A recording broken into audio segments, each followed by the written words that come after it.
Daniel, you saw Mando. How your thoughts? Oh, the last episode. Yeah. Um, a lot of things were happening all at once, Uh-huh.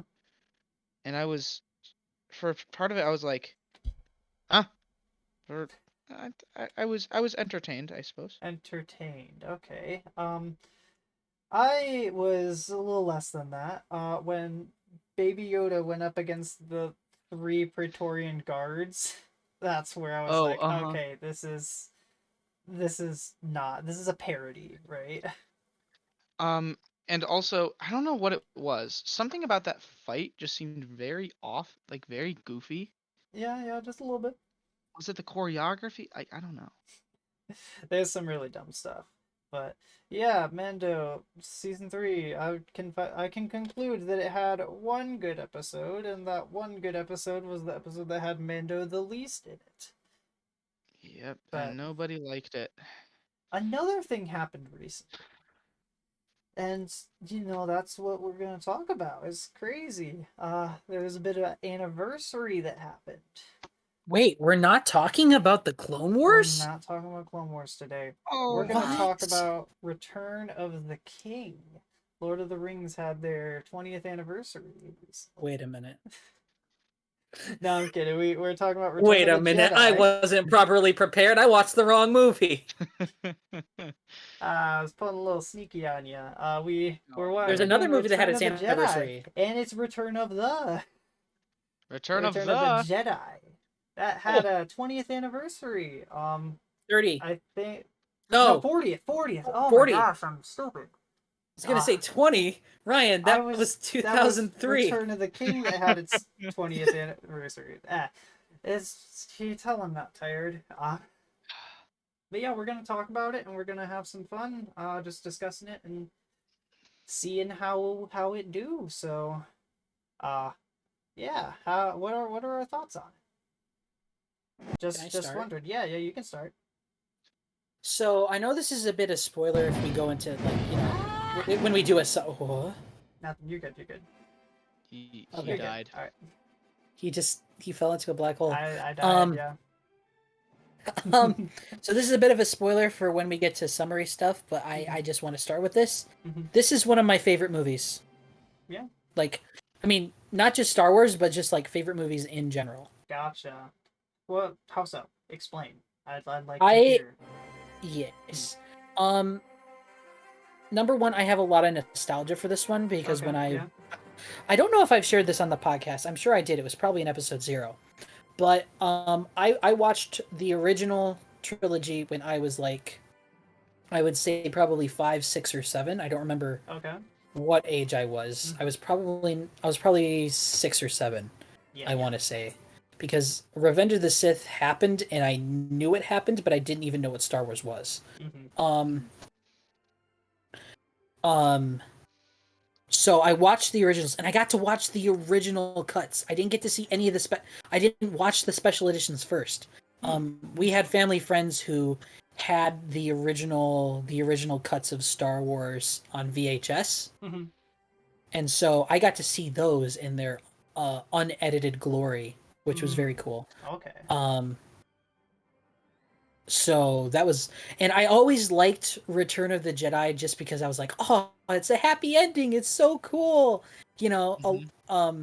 I always like the Luke Vader Emperor scene always like made my mind blow up as a kid, and I thought it was so Mhm. cool. Yeah. Um, and I just and now that I'm an adult, I still really like it because I think there's a lot of interesting stuff going on in the movie, and I'll probably mention that as we go forward. But I like a lot of the things in the movie. Mhm. I like a lot of the characters development and just characters in general. And I love the effects because I think it still looks really good for being from 1983. Oh, definitely. I mean that's one of my favorite things is how good this movie looks. But yeah, I just agree with that all the way. And it's a movie that just makes me feel good. Mhm. Like there are dark moments in the movie where it's like, oh my gosh, my heart, it's beating. But Mhm. this is just a really feel good movie for me, and that's probably why it's one of my favorites. It's something I can sit down and I consistently smile at the end of, and I really enjoy, and always just entertains me, and it's like gives me hope for the medium of film. Yeah. Okay. Daniel, you got a story like that, or sort of a Um, discussion about Star Wars or Return of the Jedi or anything? yeah. So I actually did watch the original cut of this as well. Man, Um, I'm the only one who hasn't. my It's pretty my good, man. my grandparents have the VHS tapes, Ooh. Yeah. and currently I'm looking over, and the VHS tape of A New Hope Mm-hmm. is right over there. So Oh, that's nice. fun. Anyways, uh, so I originally actually consumed Return of the Jedi not through movie form. This, so the two movies that have this in common for me is Attack of the Clones and Return of the Jedi, where the first time I ever experienced the story of the the movies was through the Lego Star Wars: The Complete Saga. Oh, yep, yep. So I I actually when I was a kid, as with a lot of kids, the Ewoks were like my favorite character. I loved the Ewoks. I thought they were just the best. Mm-hmm. Um, and Really? oh yeah, I, I Fundamentally was I was disagree there, but go on. I was an Ewok fanboy back in the Okay. day. I My I remember sorry to interject, Daniel. Oh I yeah, was go like ahead. I remember the first time I watched this, my mom loved the Ewoks. Okay. Hmm. Go ahead, Daniel. Yeah, you can go. So sorry. Um, so after a while, I did end up watching the movie. Obviously, it's not Uh-huh. like I'm out here an absolute troglodyte having not watched it, but uh, I I think the first one of the first times I saw it wasn't actually on like the VHS. I think we saw it on it was a TV channel called like Spike or something. I don't. Yeah, I remember Spike. Yeah, that's where That's I like, saw oh man, that's an old one. that's where I saw a lot of my first Star Wars movies because they were just like on Spike, and Yeah, they used to Hmm. always be on Spike. Mm-hmm. so that was like a family tradition back in the day was to go on to just switch the channel to Spike and see if there's Star Wars movies on. Mm. Okay. Um,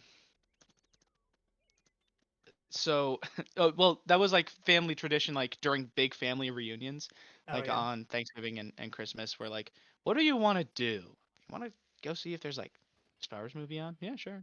Let me do it. Mm-hmm. Hmm. Um, so yeah, I very much liked I remember one of the reasons I really liked Return of the Jedi was out of all of the OT movies, I liked the lightsaber fight in that Oh one yeah. Mm-hmm. most. Yeah, Uh, I can see that. yeah, I guess for and me, yeah, yeah, yeah. hmm. I guess well, this is kind of gonna be. I've got the Clone Boys podcast format up. So I guess this will be kind of in tandem with the Clone Boys podcast. I kind of see this as our episode 0 that we recorded, but the recording failed on. Because that's kind of what we're doing is just explaining our interest in Star Wars and everything that we liked about it, or Oh, everything so I that we should have do led like with that. about it. Oh no, that's fine. But yeah, as a kid, I I mean I was a kid that grew up on the prequels, so Hmm. Hmm. I remember when Revenge of the Sith came out, and my family or my sister was really really interested in it, and so you know she was just super excited. That was actually one of the most disappointing things for her in her childhood was that she didn't get to see it in theaters because it was PG-13. Um, Ah, yeah, she was just shy of 13, and so me, I was like, I don't even know. I think I was like 5, so it was a very very different experience. I just remember all the hype behind Star Wars and everything, like all the fans and everyone that was like really into it. Yeah, it was there was I was very impressionable as a kid, as most kids are. So I was just like, oh, this thing that everyone likes, it must be good, so I like it. And that was around the time when Clone Wars came out, and we were we all kind of, I mean, we made this podcast, so of course we all like Clone Wars in some capacity. So, um, Actually, I hate Clone Wars. It's oh definitely no. not my favorite show. Who are you, and what have you done with Daniel? Uh, he's making a pie. Yeah, Oh yeah, probably. no! Hope it's good. Uh, Well, I actually don't remember how old I was when I first saw the prequel, or not the prequels, the OT. But I remember the first one that really stuck with me was Return of the Jedi, and it's because I remember seeing it with my family, and we started. I don't know if we started from the very beginning, but I remember I was like actually watching and caring about it around when Luke went to Dagobah, and I mhm. remember that distinctly because I remember asking my sister, like, oh my gosh, that little green dude, he just disappeared. What happened? I thought he was dying. And she was like, oh yeah, he became one with the Force. And I was like, oh, that's cool. Um, Oh, what's the Force? yeah, and it's just like all these questions. And then, hearing the whole scene with Luke, saying to Leia about his, you're my sister sort of thing, and just understanding more about that. I mean, I knew that Vader was his father because I had a vague understanding of Star Wars, but Right. yeah, Return of the Jedi was like a really interesting, and I was like, ooh man, these lightsaber fights really cool. I loved the ending as a kid. And then I saw the other two movies, and or like I actually paid attention while watching A New Hope and Empire, and I'm gonna be honest, those are far and away, like, I like them a lot more than Return of the Jedi. But going back and rewatching this after quite a decent bit of time, it's like I realize there's a reason why Return of the Jedi was the thing that like got me interested in the OT, because there's a lot of really cool stuff, right? There's a lot of great payoffs, and even though, like, I will admit there's some pretty weak plot elements to the movie, I can't deny how great the character moments are in this movie. I love I love the ending with Luke and Vader. It's so impactful, and going back to see it, it's like it's really good. I mean, this movie gave me chills for the first time in Mm-hmm. quite a while. Like, I don't usually get chills when I watch a movie and like something cool happens. I'm just like, oh, that's neat. But for this, like, it genuinely gave me chills, and I was like, ooh, I love this. So yeah, I guess with that said, do we want to go a little bit more in depth? I know, Daniel, you said that you didn't watch it recently, but I know you know a decent bit about And it, and I guess we can go I, through and discuss some Yeah. stuff.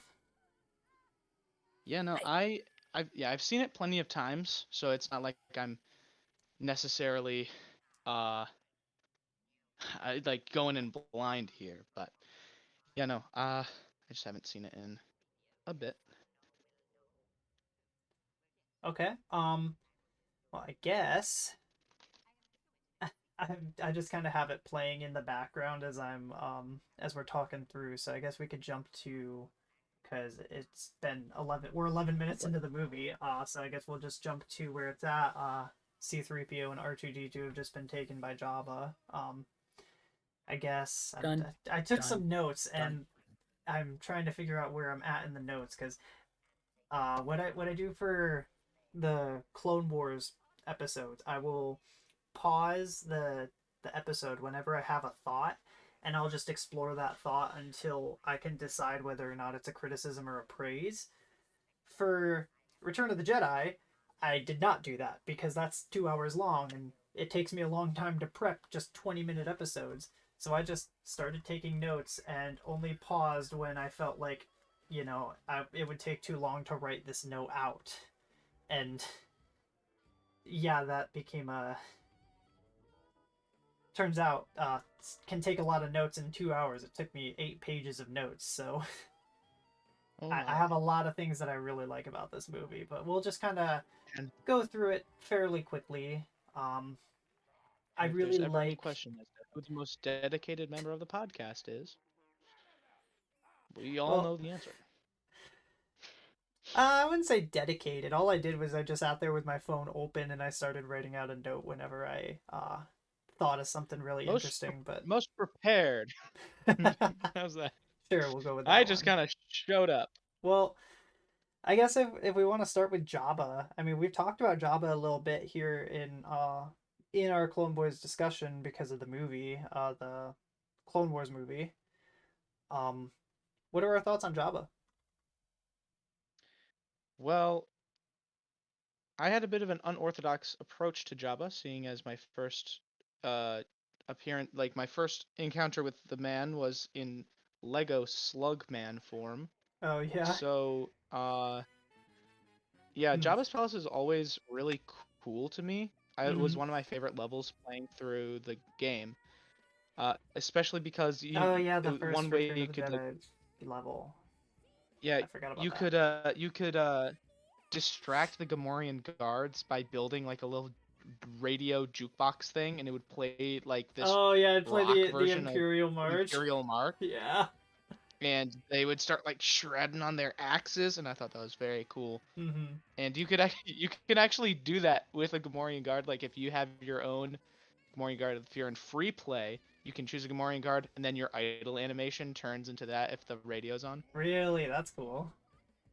Yeah. Huh. All right.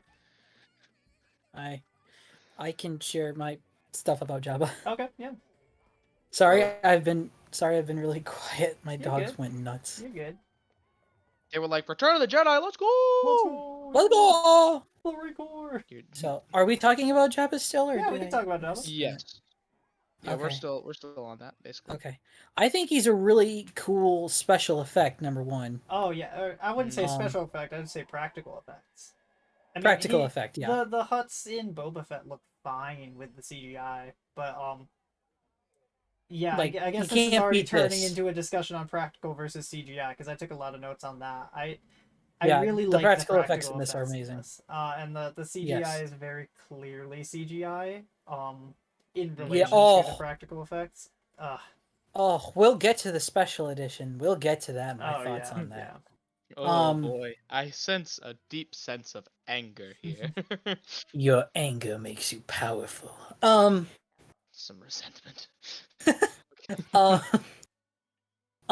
yeah, Jabba looks really cool. It's cool how much like how alive Jabba looks. Mhm. Um, even as like this giant puppet. Yeah, and like Uh, you really get the impression that he is just this fat slug, right? I mean, you see the folds on his neck, yeah, and it's just like he's just kind of sitting around the whole time, isn't he? yeah, Yeah, yeah. He's I just think this fat s- criminal slug. Mm-hmm. so. Yeah, but sorry, Hmm. thoughts are dead. I was watching the behind the scenes of this a while ago, and I think there was something like there's like three people inside the Yeah, Jabba Wow, costume. really? yeah, Like one That person for makes the sense. mouth, one person for the eyes, and one person for the tail. Okay. And they ran into a problem when they got to the part where uh Princess Leia starts like choking him out with the chain, Yeah. where one of the crew members was like actually getting Oh choked. no, that's And oh awful. my so gosh. there's like the Jabba scene, and then you just hear actual like screams for help inside the Oh my costume. They're like, gosh. "Help! Help! Hold on! Help!" And Oh everyone's like, no. "Oh no!" Imagine that made it into the movie. Oh, that'd be terrible. Oh That my would be gosh. bad. But Oh I, I, jeez. I, I really like the whole like Jabba the Hutt sequence because like the first quarter of the movie. Hmm. Um, it's just like this fun side thing. Like Well, and I find it it's interesting that he's on top of being just this fat creature that just sits around and watches people do things around him, right? Even with that, he's this really imposing villain, right? You hear about him in Yeah, he is. the first two movies. He's just like, oh crap, Han owes a debt to him. And then in this movie, he just straight up kills his dancer because she, was kind of rebelling against him. She had nothing that she could do, and she was in a room full of bounty hunters. What could she do? But he killed her anyways, Right. right? And then Leia, like, it's revealed what, Leia's here, and so he's just like, you know what? I need a new dancer. You. And he's like, you'll learn to Yeah. appreciate me. It's like, ooh, geez. He's, Yikes. Yeah. yeah, I mean, he's a bit of a, gross individual in terms of him, like, just being this fat slug, and then also, like, the things that he does to people. But, Likes to watch them get eaten by monsters. yeah, he just straight up kills, people, right? Like, they were just like, C-3PO, we need a new protocol droid, right? Like, our last one got destroyed, and, like, Jabba's just torturing it. That's Yeah. just, geez. Mm-hmm. Man, they're torturing a freaking gonk droid. That's how you know Jabba's really evil. I, I don't think I've gotten a chance on this podcast to properly express my undying love for gonk droids. Oh. Bro, Okay. I love gonk droids. I don't They're remember. Did you such a say goofy anything little about the man. gonk droids that heavy explodes? I think I just mentioned that they're like heavy gonk droids. I don't think I talked about it very much because Yeah, I was heavy blows very up three of tired. them. Yep, three real big ones. But I love gonk droids, man. Gonk droids are just oh the the they make the world go around. All right, They make the world go round. they Yes. make the What are they, world go round currency? even though they're square. Yes. Interesting. If I don't need to explain myself, Nah, you don't. So everyone gets what I'm saying. I Of guess course. since we've talked about Jabba a decent bit, let's talk about the plan to rescue Han. Because I mean that's kind of the next big thing. Understanding who Jabba is, we like. What are our thoughts on the plan to rescue Han? To kind of like infiltrate as a bounty hunter and just have a bomb. And also have Chewie infiltrated and also Lando Yeah, why infiltrated. why did Lando infiltrate? I don't really understand that. I guess that Probably was like like have the inside man. Hmm. Well, like I always found it really weird. I haven't put a whole lot of thought into it recently, but I always found it really weird that they all go in like slowly, right? Chewbacca goes missing. Lando goes he becomes a guard. Leia comes in as a bounty hunter with Chewie. And this is after they send C-3PO and R2-D2 in to negotiate. And then Luke shows up. So it's like this is especially because Luke shows up without his lightsaber because he gets it later from R2-D2. He probably could have just killed Jabba right then and there with his lightsaber, right? Yeah, but that's not the Jedi way.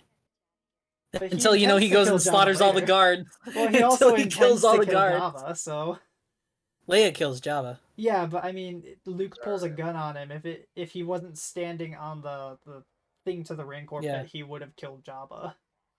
But also, I I feel like Luke doesn't really care about the Jedi way, given that he's introduced in this film by choking out two Gamorrean Choking out the guards. piggies.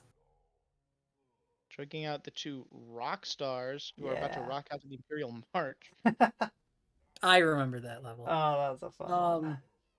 Um, it's a little convoluted of a plan, and it goes wrong, Mm-hmm. but it's fun.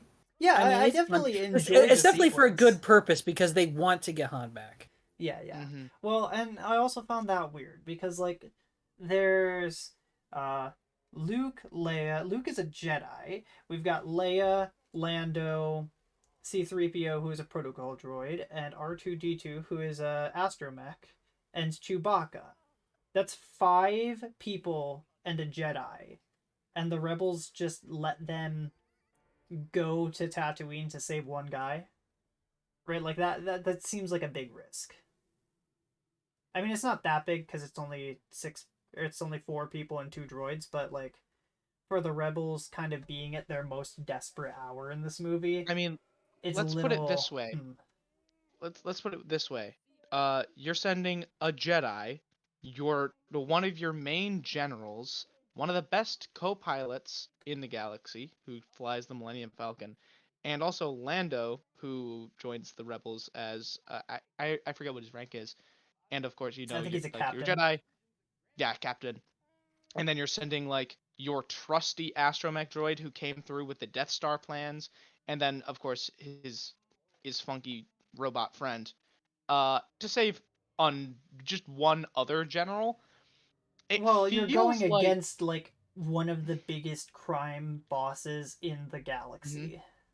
It feels a little bit like overkill, a tad. I Well, don't know. against the a crime boss Yeah. surrounded by bounty hunters, I feel like Mhm.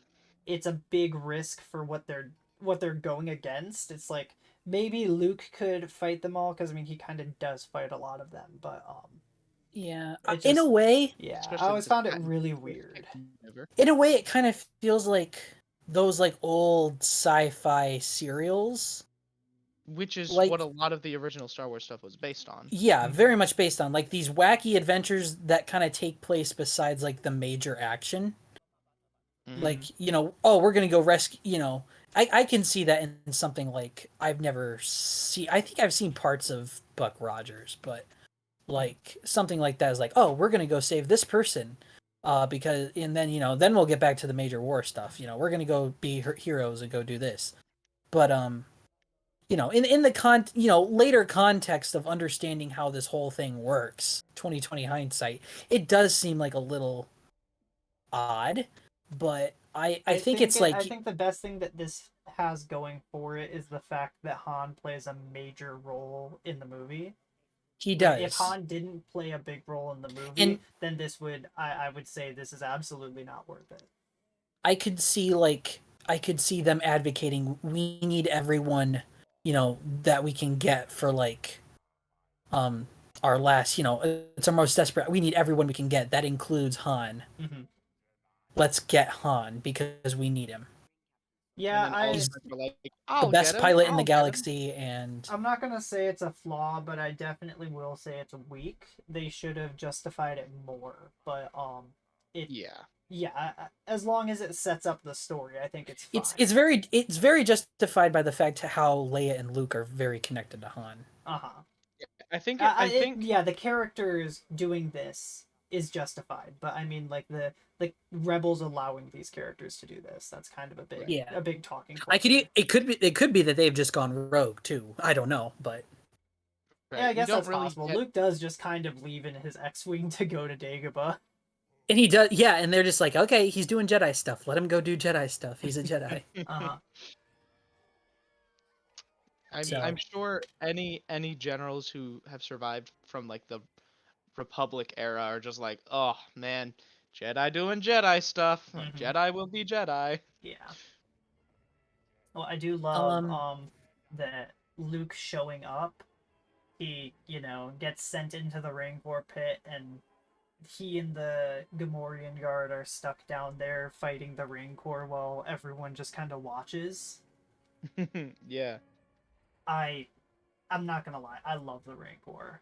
I think it's a really cool scene. And I think probably the best part is the fact that it's setting up that Luke is, he's much more powerful than he was in earlier stuff, right? I mean, Luke defeating the Rancor single-handedly. It's not only super cool, but it helps me to believe his ability to defeat Vader later on when in at the end of Empire he just gets absolutely wrecked.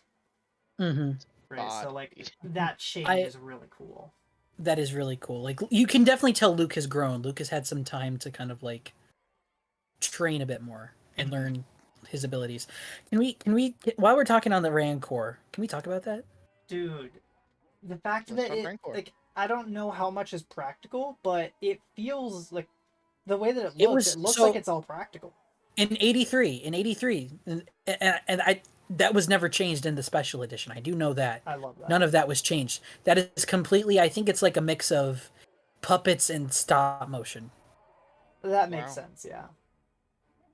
which Um, it looks really good. And the fact that they have absolutely. Luke like interacting with the Rancor, like it picks Luke up and he puts a bone in its mouth. It's like, ooh, that's so cool.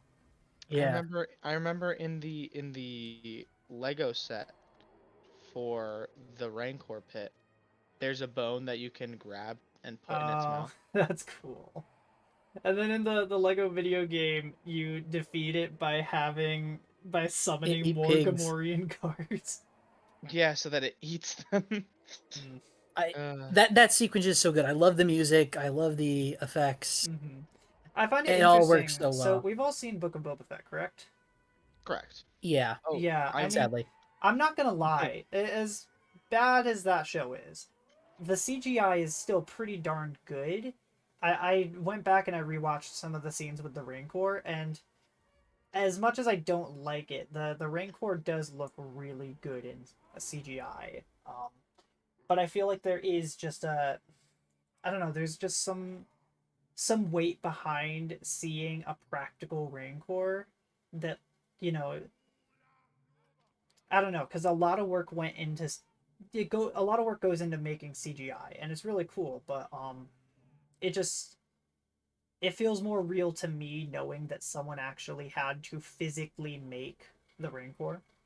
Hmm. mm-hmm. Oh man, and I guess as far as realism, the fact that that dude after the Rancor dies, the owner shows up and he just cries. Yeah. I think that was probably The the first Rancor, big moment that stuck out to me when I was watching this for the first time. I was like, man, like the Rancor was just an animal and he had an Oh, owner, and it's like that's really sad. imagine if you I just like owned a dog, but he was like a gladiator dog, and then someone just like killed your dog. Mm-hmm. I have some. I've just found some pictures. I'm saving them and I'm gonna put them in the chat of the behind the scenes of the Rancor. Okay. Oh boy. This is cool. Alrighty. Also, did you know that the Rancor has a name? Oh, okay. Yes. So its name is Patissa Muchi. Okay. Now, Hmm. it was given its original name Patissa in 2016. However, its secondary name was added in the Bad Batch when we see the Rancor as a baby. Did you see a baby Rancor in the Bad Batch? Yes, yes, we do. Why? They need to save the Rancor, obviously. Okay. It's a bit All of a right. strain. Hmm. I'll be real. All right. Well, the fact that the Rancor dies is like that's what angers Jabba to the point where they are sent to the Sarlacc pit. Right? Like Mm-hmm. he's like, you guys are. I'm He's sentencing like, you you to killed my death by favorite pet. Sarlacc. Yeah. So like, well, the line as they're heading to the Sarlacc pit, because they're traveling Oh, whoa. Tatooine, and Luke is just like, "I used to live here, you know." And Han's response is, "You're gonna die here, you know."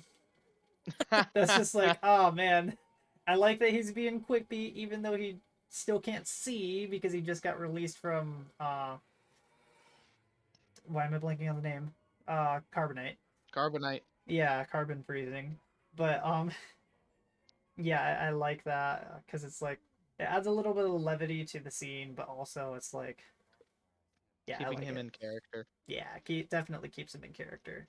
And yeah, just continuing with like the CGI discussion, the flying palace is it's not great, but it's passable. Sail barge. Yeah. Especially because you see so much practicality with it. I find it weird that they decided the whole thing because they exploded and that was practical, right? I think so. I believe Yeah, so so. why is it flying? Why didn't they just do practical and then I don't know. It's That may be a fine. special edition It change. I might don't be. know. That's true. I need to look up all the special edition changes in this movie so I can yell at them. Oh man, what are our thoughts on the Sarlacc? It's cool. Oh What about the man, It's the like, special I edition changes with the beak? oh, interesting. I mean, I don't know because I don't know. I don't have as hard feelings on that because I think it gives it a little more character than just a whole. Mm-hmm.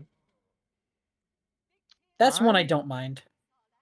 I'm okay with it, but also like I just find it weird that it's got a beak. right? Like, it could have just been this hole with teeth, right? Mm-hmm. And it, yeah, it's fine. I think it's okay.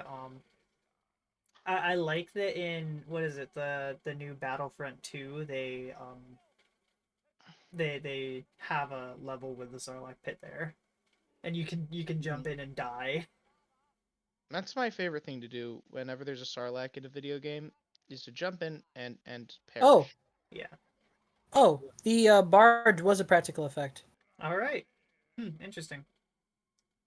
Well, I remember so I've got a seeing. weird thought But about the CGI stuff, right? Because everyone gets mad about how bad the special effects look with the despecialized edition, or with the special edition. Sorry, and everyone wants the despecialized editions. So I wonder, Oh, what if weird. what if instead of despecializing them, right? If Disney uh-huh. went back and they touched up the special effects to make it look better, Hmm. I think I'd be fine Why? with that. I'm looking right now at the changed scene of the Sarlacc, like its original scene. Uh huh.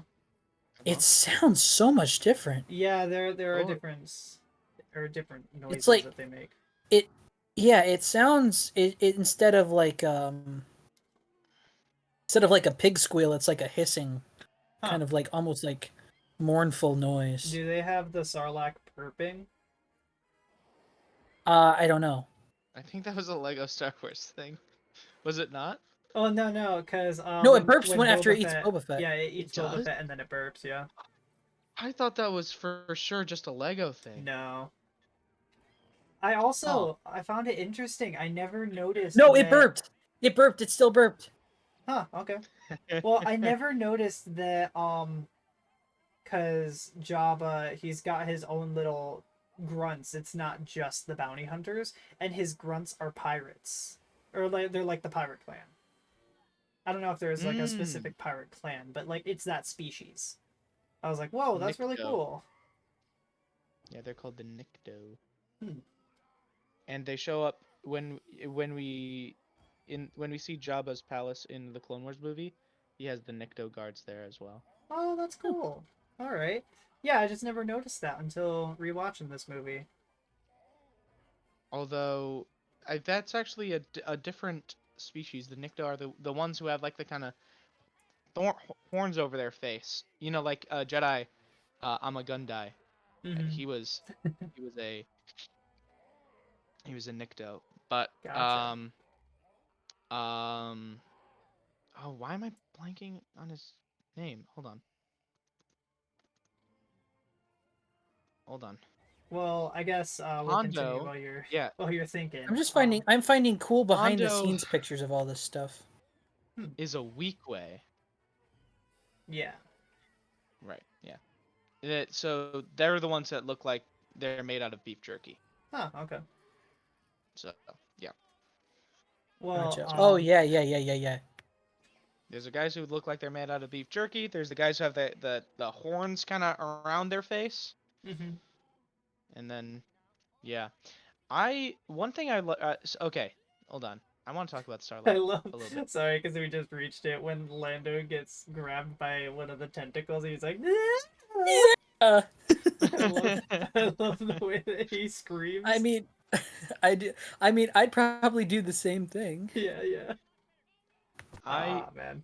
yeah. Well, before we get too So far away from it, oh I don't want to just force us into a tangent, but what are our thoughts yeah. on Boba Fett's death?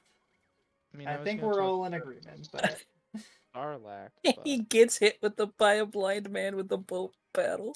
yeah. Well, no, it helps that I think it's Luke that hit him in the jetpack. No, no, it is No, Han it's that hits him in Han. the back. Dang it. The idea that a He has a Mandalorian cool. jetpack could just malfunction by getting hit once. It's like, Um. kind of Um. rough, isn't it? Now I know. yeah. I know. George said he really regrets that because he didn't realize how popular Boba Fett was going to be. Yeah, he's so cool and he goes out like such a punk. And at the time, he said, "I thought it was going to be funny," which in No, it's really which not, and it makes me in sad. retrospect, it is kind of funny. It's But kind of funny, but it's such a sad quote unquote death for such a great character. it Yeah. is, That but got, the thing is, at that time, he really didn't have much of a character beyond being like stupidly cool and enigmatic and So mysterious. then, what are our thoughts on the fact that he kind of I will say he overcompensated by making a million Boba Fett's Figures. in the Clone Wars. made a bunch of Boba He made a Fett's. bunch of them. Mm-hmm. I don't see Which, that's not when I was overcompensating. younger, That's I really fantastic. didn't like that explanation for Boba Fett because I always liked the idea he was like this lone gunfighter thing You, because they designed him specifically after Clint Eastwood in all of the spaghetti westerns that Eastwood was in as the man with no name. He's like this, doesn't talk much, Mm-hmm. doesn't, is very like if he says words, he says like they're very impactful and they're very few. Huh. hmm And he mostly stands around and just kind of glares at people. Mm-hmm. Um Sounds like Clint Eastwood. yes. Um but like I don't think they realized how popular he was going to be. Well, I mean, Um Seeing as just they the spawned armor an that he entire has, yeah, just the nature of race. Mandalorians, right? They're like space samurais. It's really cool. mhm. Now I'm not a big fan of the pretty much at all the Mandalorian culture, and I think a big part of it is I just don't really know it. The Mandalorian show, I downright hate their culture. Uh, not So yeah, like their culture, the way that they made it up, like whoever beats the guy with the dark saber in combat gets to rule the entire planet. That's just like that sounds really dumb. And how did you grow so technologically advanced that you're spacefaring if you're so primitive, like if you have such a primitive view of who At one gets to time they almost rule? conquered the galaxy. Yeah. I could go on and on about Mando culture. I love Mandalorians. Mandalorian culture is a big EU part of. stuff I always find really interesting, Well, but I'm of definitely course it's only interested. Oh, I'm definitely it's gone now. interested in what the Clone Wars show has to say about it, because I know that there's more to just like whoever has the dark saber rules Mandalore, right? Like, Yeah, because I think that was a later addition by Rebels. I think can because you when can you I guys went, hear me? I I can hear hear you, you. Daniel. Okay, because this is like I don't know if it's like on accident or what's I happening. have This is dogs like barking in my ear, so okay, this is like the third time that I've been like saying something and Oh, someone started well, talking and I'm so like, I'm sometimes so "Oh sorry. man." well, sometimes it I'm doesn't say shutting that up. you're coming through, so maybe I'm not sure. I'm Okay. shutting up. Okay. Basically, what I was gonna say is Mandalorian culture has evolved a lot from where it was in the EU to how it is now in like the shows and the movies and stuff. It's explored extensively in Republic Commando and like in the book series, where the one of the mainstays of the culture, like foundlings, the whole thing in the Mandalorian about like the foundlings, that's not new. Jango Fett being adopted into Mandalorian Yes, culture, I Mm-hmm. that have was a that thing. comic.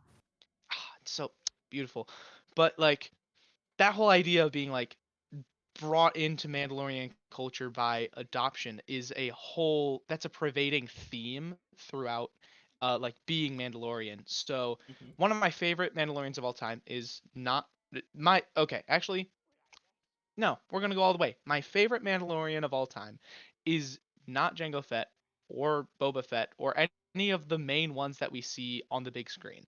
In fact, he is only ever in the books, and he is a man that I love very much. His name is Cal Skirata, and his whole I think I've talked about him a little bit before, but he was the one who adopted the Null ARC troopers. Oh yes, you did tell this Mm-hmm. story. Yeah, so that is the like the most diluted, not diluted, but like the most distilled, that's what I was looking for.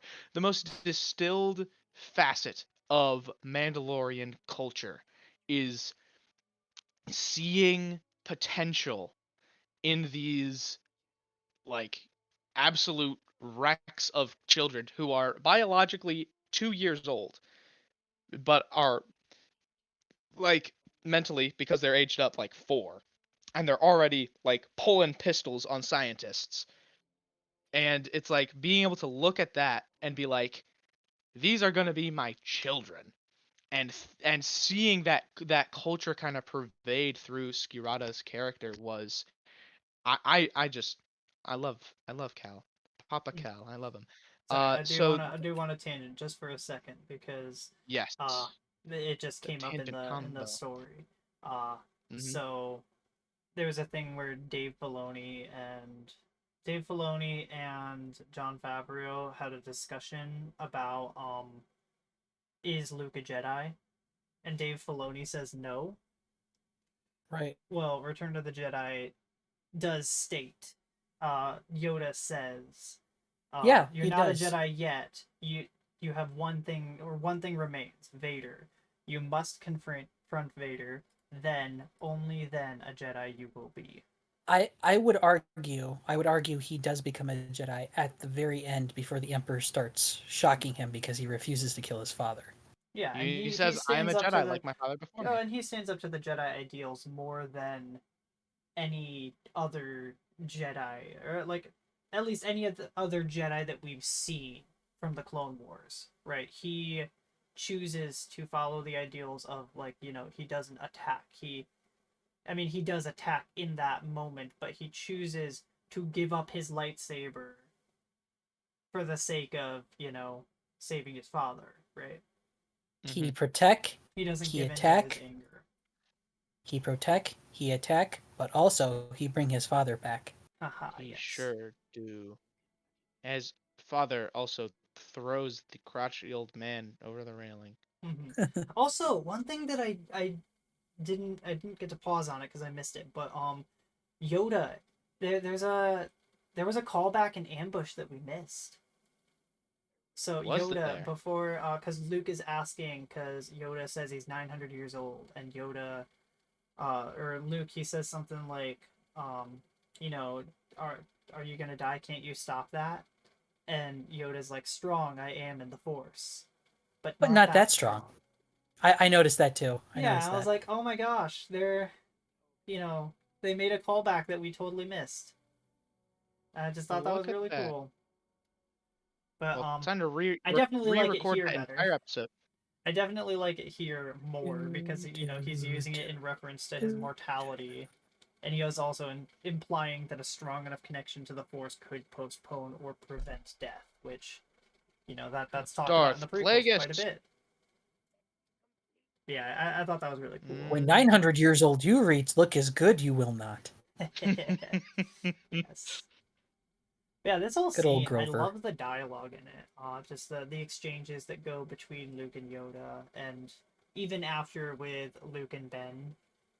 That's like, I Yeah. really like the conversation that they have, the way that it flows, and also just the things that they say. Right? I mean, Luke or not? Yeah, Luke is asking, is Vader my father? And Yoda doesn't want to answer. He's like, no, no, no, I have to rest now. But like, I have to I go gotta go to even sleep. die. even on his deathbed, he's trying to run from that question. But Luke prods him, and he's like, all right, I have to answer this. He's like, he told you. And he's like, Mhm. huh, unexpected that he did that. Yeah, yeah, I really And he like does, that. and we get like probably the second biggest reveal Yeah, yeah. of this whole series, which is the fact that Leia is Luke's sister. Hmm. Yeah. Ooh. And and of course, there's the one thing everybody talks about when we bring this topic up, because in, The fact that that wasn't originally planned. the Because oh fact that no. wasn't because oh, to make Han jealous, what does she do in Episode 5? Give him a big ol' smooch. It Oh just oh no. reminds me of the Down, movie down, down, Joe down, down, Dirt. down, down. Because in Joe Dirt, he Oh no, thinks Ryan, that no, he no, it's funny. It's no. funny. He thinks that he's like looking for his family, and then he finds this girl that he starts to like, and he starts making out with her, and they go on a date, and um, I forget exactly what happens. He asks her where He she's thinks from, it's and his sister. she has like the same backstory as him, and so he like goes up to a mirror and he's like, "She's your sister and you made out with her. What a freak! You're going to hell, man." It's so funny. What? And it's just like, I forget what he says. He's like, "Well, I didn't know she was my sister at the time, and she's very beautiful, so it's all right." And he's like, "You just called your sister hot. What a freak!" It's just so well done. Oh my god, that movie is something Oh, it's else. such a silly I movie can that's insanely tell. stupid. That much became quite clear. Yeah. But it's I think it's an interesting reveal. It's like, oh, Hmm. that's why they said there Not was the Joe another. Dirt thing, the Leia thing. No, I'm not talking about that. I'm moving on to more important things and better Yes. things. Well, and then the fact that after Yoda's death, the next interaction that Luke has, I mean, he talks with R2, but then he interacts with Obi-Wan, and we get some more questions answered. Not only like you said that Vader killed my father, Golden. and and What then I he told you also was true talks from a about like, certain point of view. yeah, I feel like Kenobi explaining that stuff, it's really cheeky from his POV. Like you are intentionally withholding certain information because you wanted Luke to kill his dad, but like it's understandable, and I still feel like it's all in character for Ben. But Yeah. yeah, this is where Luke deduces that Leia is his sister, and even then Ben is trying not to explain that to him because he knows what's gonna happen in Luke's mind when Luke knows this information. Because he says He's gonna be immediately very after, grossed out. he says bury your feelings, they can be used against you.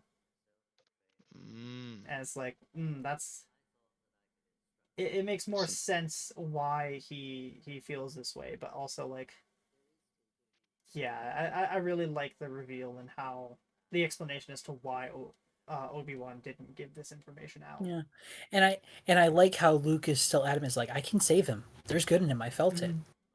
And Yes. Obi Wan's just like, nope, can't do it. Got to kill him. Mm-hmm. yeah, Yeah, because that's something that I think Obi-Wan that's wasn't actually able a to do like 20 years ago. I think that really shows the mental space Obi-Wan's at, honestly. Mm-hmm. And Well, looking he's like, at Luke, it's hey, if you can do it, go ahead. But he's like, if you really want to try, because I mean, look at what happened, in Kenobi last time that, I didn't you even know, finish that. oh, well, they fight at the Don't end. worry, I'm not ever gonna finish that. So you can tell me what happens. Yeah, they fight at the end, and Obi-Wan uses more force abilities than anyone ever. Like you saw Rey lifting like an entire mountain worth of boulders. Yeah, Obi-Wan lifts more, and he chucks them all at. Yeah, a lot of people really liked the fanfare of it. I thought it was absolutely terrible because like they ruined both Obi-Wan and Vader in their characterization, but also they just they just went up. They went against so many plot details. Yeah. Sorry, Yeah, I went it on a was. bit of a rant there. I totally took over that conversation. That's okay, but yeah, they meet again after a while, and they have a scuffle. One might describe it as a scuffle. I like that Vader Uh, chases Obi-Wan like across the galaxy, and then he lands and he says, "Have you come here to kill me?" It's so stupid. I thought That that was sounds really dumb. funny. Yeah. Well, hey, I I thought that. know that what is it that the guy that was working on the visual effects, I did see that he was very disappointed in the released visual effects, so he's single-handedly remaking like that entire the all the visual effects in that show, Oh wow. and he's gone really far. Like the Inquisitor place, the little prison that they have, he made it look more like Yeah, the Fallen Order game because it first appears in it looked that. And really good in Fallen Order. yeah, he makes it the Looked fight really good between there. Obi-Wan and Vader, instead of it being in like a quarry, it's like the visuals just look a lot better. So I'd be interested in seeing that even if the writing doesn't change, because that's my biggest problem with the Obi-Wan show, but yeah, I'd be interested in seeing Yeah. that. Yeah. My one of my big gripes with the Kenobi show is like there was honestly didn't really have much to do with Kenobi more than it had to do with another show, which I think we've actually talked about, Ryan, is that it Andor clearly had a far greater budget, which I find quite ridiculous when we're talking about like the other two shows that were coming out at the time were Kenobi and Book of Boba Fett, and those two were like beloved characters, and their shows got absolutely schmeckledorfed, and I guess you can owe part of that to you know funding and financing. Mm-hmm. Mm. Well, I think the biggest Shows And they part is the shows writing. shows what a great company that is. but Well, yeah, writing, and writing especially, but it's so sad to see Disney put that effort in, or like that little effort in, and they're just using fans to they basically make fans fight each other, right? I hmm both times with Kenobi and with Book of Boba Fett, I saw it for what it was, and I was just like, man, this is not very well written, and I had some problems, and I remember talking with friends about it and getting into just absolute arguments with them because it's just like that's not how that works, and then just yeah, absolute like there were very long discussions about whether or not it's good or poor, and I feel like most of our friends have generally turned on the shows, or at least recognized that even if they liked it, it's not very well written. But I don't like that Disney will turn on fans, or not turn on fans, but make fans turn on each other and use their hmm enjoyment of the the franchise to fight over it. Because I right, would yeah. blame Disney for that, because all they have to do is put effort into their shows and everyone can be happy. Or at least most people will be happy. Instead, they'll send Ryan Johnson to divide the fan base because, haha, look, Holdo maneuver. It looks so good, doesn't it? We need a Falcon to go over there and tell them to do better. Okay, Oh, okay. I yeah. was Let's about get to. back. Let's get back on track. So Oh the no, Daniel, you do know you just struck a chord with that man. Oh, I am well aware. just just I was so just so everyone is like any audience members are He clear. wrote Um, the longest thing I've ever read that wasn't the a published my book. critique of the Falcon and the Winter Soldier, uh, Falcon and the Winter Soldier made me so angry that I started to just jot things down and I started to write things down, and I was like, wait, I can structure this a little more, and that slowly turned into the method of critiquing that I use today, and without the utter disaster of Falcon and the Winter Soldier, I don't think a podcast like this would exist. At least made by he me. got so mad at one show that he was like, "Man, I'm I'm gonna about wreck to," that man's whole career. Yeah. and then proceeded to make a podcast about a completely different show. Well, I was getting angrier with other shows as well. Like most things that Disney has put out recently, I'm not a big fan of. But um, there are some things that I'm like, hey, that wasn't absolute garbage. That was just kind of garbage.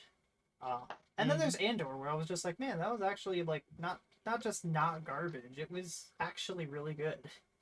I really liked Andor, but I I think I haven't speak for watched just it. about So, for everyone example, when I say that. Boba Fett, we say ruins Boba Fett in, maybe not ruins Boba Fett in the OT, but severely damages our interactions with him, because it's just like, oh yeah, he went out like a punk, and then everything else, right?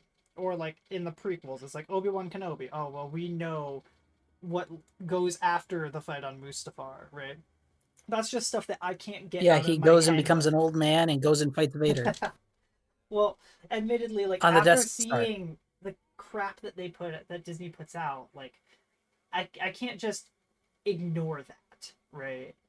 As much as Yeah. I've tried, I can't just ignore the fact that they say that this is canon. But It's easy for me. I for don't know something why, like but it Andor, is.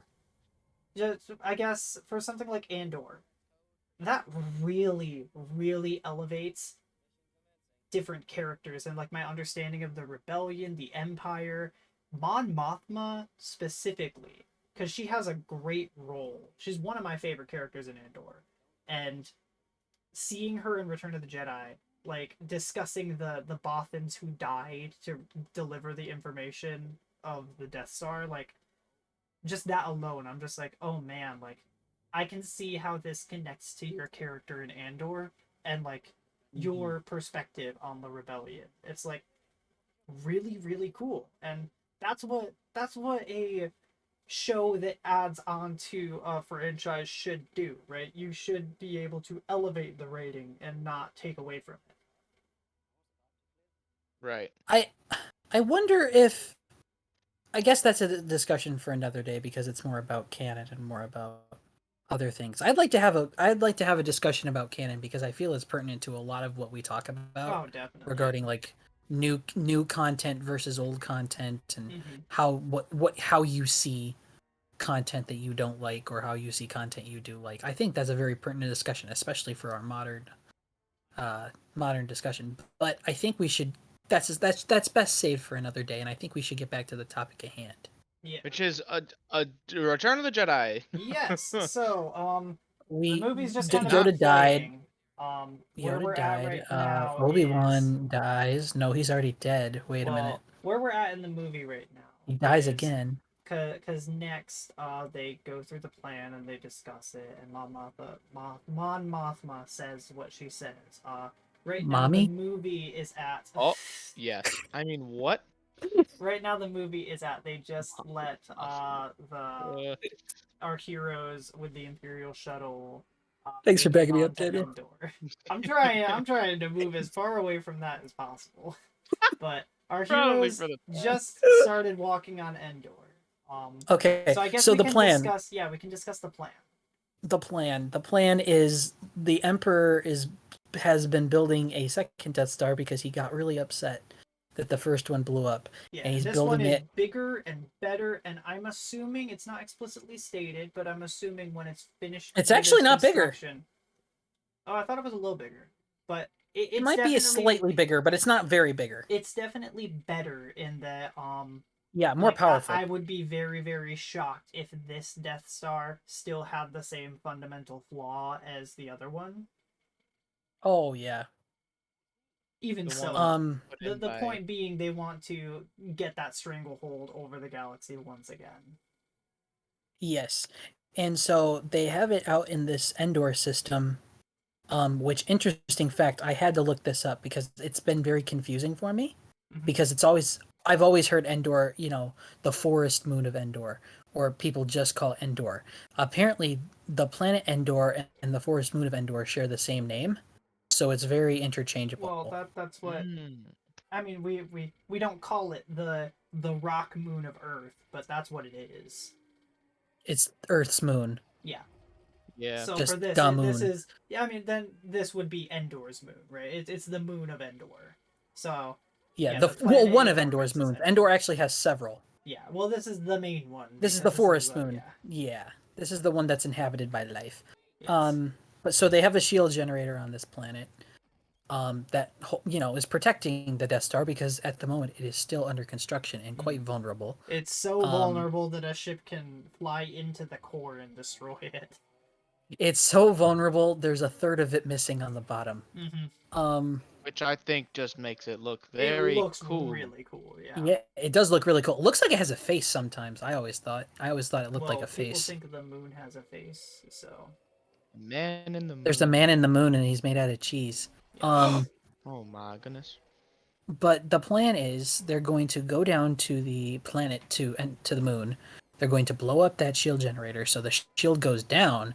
The fleet by this time the entire rebel fleet, the entirety of the rebel military is going to attack the Death Mhm. Star and blow up the reactor and then get the heck out and bada bing, bada boom. Otherwise, they're pretty much dead. Yeah, they're Hmm. throwing. This is a hail mary. They're throwing everything at it, and if they fail, then they fail. Right, the rebels That are is gone. the end of the rebellion, Yes. Mhm. you actually get to see in I don't know who else played this other than like me, but in the Battlefront 2, the new Battlefront 2 campaign, you get You to get to your you're on first Endor, level. yeah. You're on Endor. Your And first level is that is the one of the Empire. coolest parts about Battlefront 2 is the fact that you're playing as a person in a TIE fighter who is on Endor and you witness the explosion of the Death Star. And That like that's what ultimately whole starts to sequence. shake her faith in the Empire, which Well, yeah, at that actually, point thing that I don't remember exactly what happened, but I know she gets her faith shaken and she escapes Endor in a TIE fighter, and it's like at that point I gave up on the story because it I Did you guys realized that ever that's not play? at all what I wanted. I don't know if you guys played that game. Did you ever play Ewok mode? Ewok hunt mode? that is the most terrifying horror game I've Such ever a played. cool that's such a It cool is mode. I haven't actually played it, but terrifying. I want to. I It know. is And when we get to the uh Ewoks, I have some things to say because a lot of people I say, "Oh, it's have all space of the things to Vietnam." say. I have words. I have words because I'm a Okay. history person and I have words. Okay. the words are full of violence apparently. Well, before we get too far ahead of ourselves with the Ewoks, um, I guess let's not stray too far from the plan because this whole plan hinges on the fact that they got the information. And how did they get this information? Well, it's revealed in the final act of the film that the Emperor just let him, Yeah, he Right. kind of did. and I, He's I smart that way. I don't think that's a smart decision. I think that's making yourself the most vulnerable you can possibly make yourself at the It height of is. your power. And that's a very egotistical decision. Yeah. But then again, He's like, the Emperor, yes, because I he want to is nuke. he is the most Maniacal maniacal person man. ever. He did 2020 hindsight. He orchestrated a kidnapping of himself Mm-hmm. that Yeah, just so he could get like he could start to get on Anakin, like start to turn Anakin to the dark side. That's it. yeah. Yeah. Well, it was to get Dooku out of the way. Yeah, Admittedly, get Dooku out of the I way. think that entire sequence at the start of Revenge of the Sith, I think that's a really dumb sequence, but it is kind of fun. It's It, very fun. Yeah, well, it's very I'll talk about convoluted that someday. It's very because like convoluted, Someday, yes. but let's say like what happens if Anakin and Obi-Wan fail and now you're just in the hands of Dooku? yeah. You have Interesting. to you now Because have to Dooku knows replace who he is. It's just like, hey, Better boss. yet, what if the a ship boss. explodes like it very nearly did multiple times? When you have to put the Grievous is still screaming at the droids. Dude, imagine. I'm just thinking because I'm listening to a podcast, a long podcast on Revenge of the Sith right now, and I heard the criticism today. Like, what was going through Palpatine's mind when Grievous throws a spear at the window of the bridge and like, oh crap! Well, thanks, dude. almost sucks everybody into space. I know Grievous doesn't know that Palpatine is the Emperor, but it's like he came That'd be that even close funnier to if he did. destroying. That'd be so funny.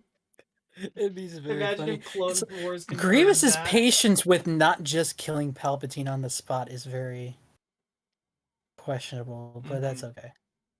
I would Well, have killed him, but I think he was ordered to bring him in alive. I alive. guess there is Yeah, a I remember in the cartoon. I'm well, going on tangents. Let's get back to the movie. getting back To to the the other Emperor's plan to give the Death Star plan, or not the plans, but the knowledge of the Death Star's construction.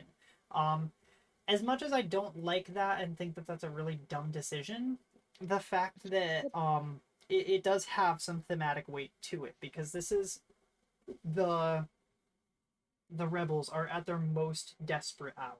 They are Yeah, they will be destroyed if this Death Star is completed, and like there's nothing that can stop the Empire if they complete this weapon because they'll have perfected it. And hmm on the flip side, I mean, well, I guess not on the flip side yet. That's what instigates the rebels to do what they do in this movie, right? Um, there's a level of contrivance of like I feel like the rebels they put all of their eggs into one basket, and by all of their eggs, I mean like the 6 eggs that would be like you could have sent more people to Endor, but they didn't, right? I mean, I know they only had the one Captain shuttle, Rex. but like they do send Captain Rex. I found that interesting, but my point being, like the rebels are, as weird as I find this plan, it definitely pushes the fact that they are at their most desperate hour and they're the most determined to stop the Empire. While on the flip side, the Empire is at the height of their power. I don't think they've ever been more powerful other than when they had the fully completed Death Star, which this one Mm-hmm. is revealed to be operational. So like they are now back to the height of their power, and they're so like arrogant over that they're ready to just enact the emperor's will and just basically win over the galaxy. In their minds, they've already won. All they have to do is finish the job. So like Mm-hmm. as much as I don't like the fact that the emperor made a really dumb decision, it's like there's a reason behind that, and there's enough for me to justify like at least at least there's a good enough reason to have a foundation for the plot. So Yeah. This yeah. isn't a Jar Jar dumb decision. Yeah, no, this isn't a dumb decision because he tripped on a cord. This is a This decision is that is born at of least backed up in, hubris. even though it's a, yeah, it's one of hubris. And It's hubris, yeah. and I think there's even more hubris because there is evidence in this movie to conclude that Palpatine can see into the future and to some extent, in the same way that Mhm. Luke did in Empire, and he saw his friends suffering. Right, in this, he sees into the future that Luke will come before him, he will fight Vader, and Palpatine will turn him to the dark side. Now, always in motion, the future is, of course, the thing that Yoda Mhm. said. He he's seeing a version of the future that is, he's trying to make that a reality. Which, so Mhm. not only is he extremely arrogant, but he's also, um, he's doing this because he believes that it's going to help him win. Right. So I like that at the very least. Like you can say that there's some poor planning and poor judgment on his part, but at least there's enough information to say, well, it kind of makes some sense that he did this. Hmm. Yeah. Yeah. Yeah. Yeah. I mean, we already. How do I phrase this? We know Palpatine's a very ambitious man already. Like we see him go like in Phantom Menace from just like a mere senator of Naboo to the Supreme Chancellor. We see him, playing chess against himself for the entirety of the Clone Wars, and so I like how since the prequels came after, we get to see the growth of that ambition Mm-hmm. come after, because when like our foundation is the aftermath of this absolute, just this kind of um the word that I said earlier, that distilled. Wow, I keep forgetting the word distilled. Anyways, we see the distilled kind of, like I said before, the hubris of Sidious in Return of the Jedi. Mm-hmm. But we can kind of I see it growing and growing when we look at the prequels. Mm-hmm. yeah. What are you saying, Kyle? I was gonna say let's talk about Sidious for a minute because I think it's because he's like pretty much the main villain of this movie. Mm-hmm. Mm-hmm. Um, this is technically the first time anyone's ever seen him.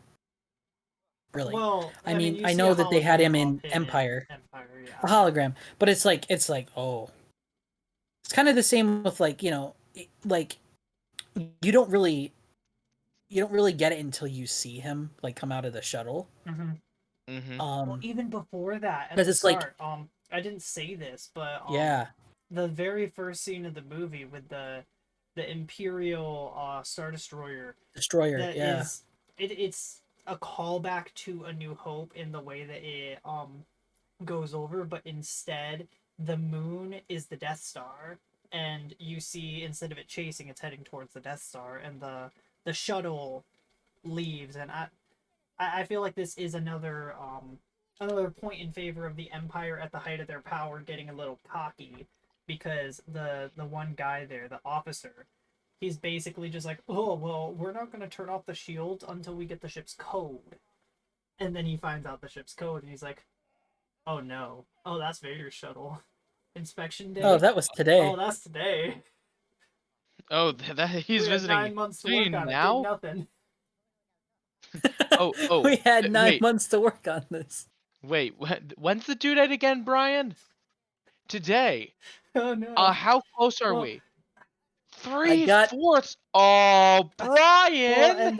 and then like the way that he's so terrified, like he is peeing his pants, and he's talking about like, oh man, well Redouble they're our working the hardest they can, and Vader's just like, perhaps I can find new ways to motivate.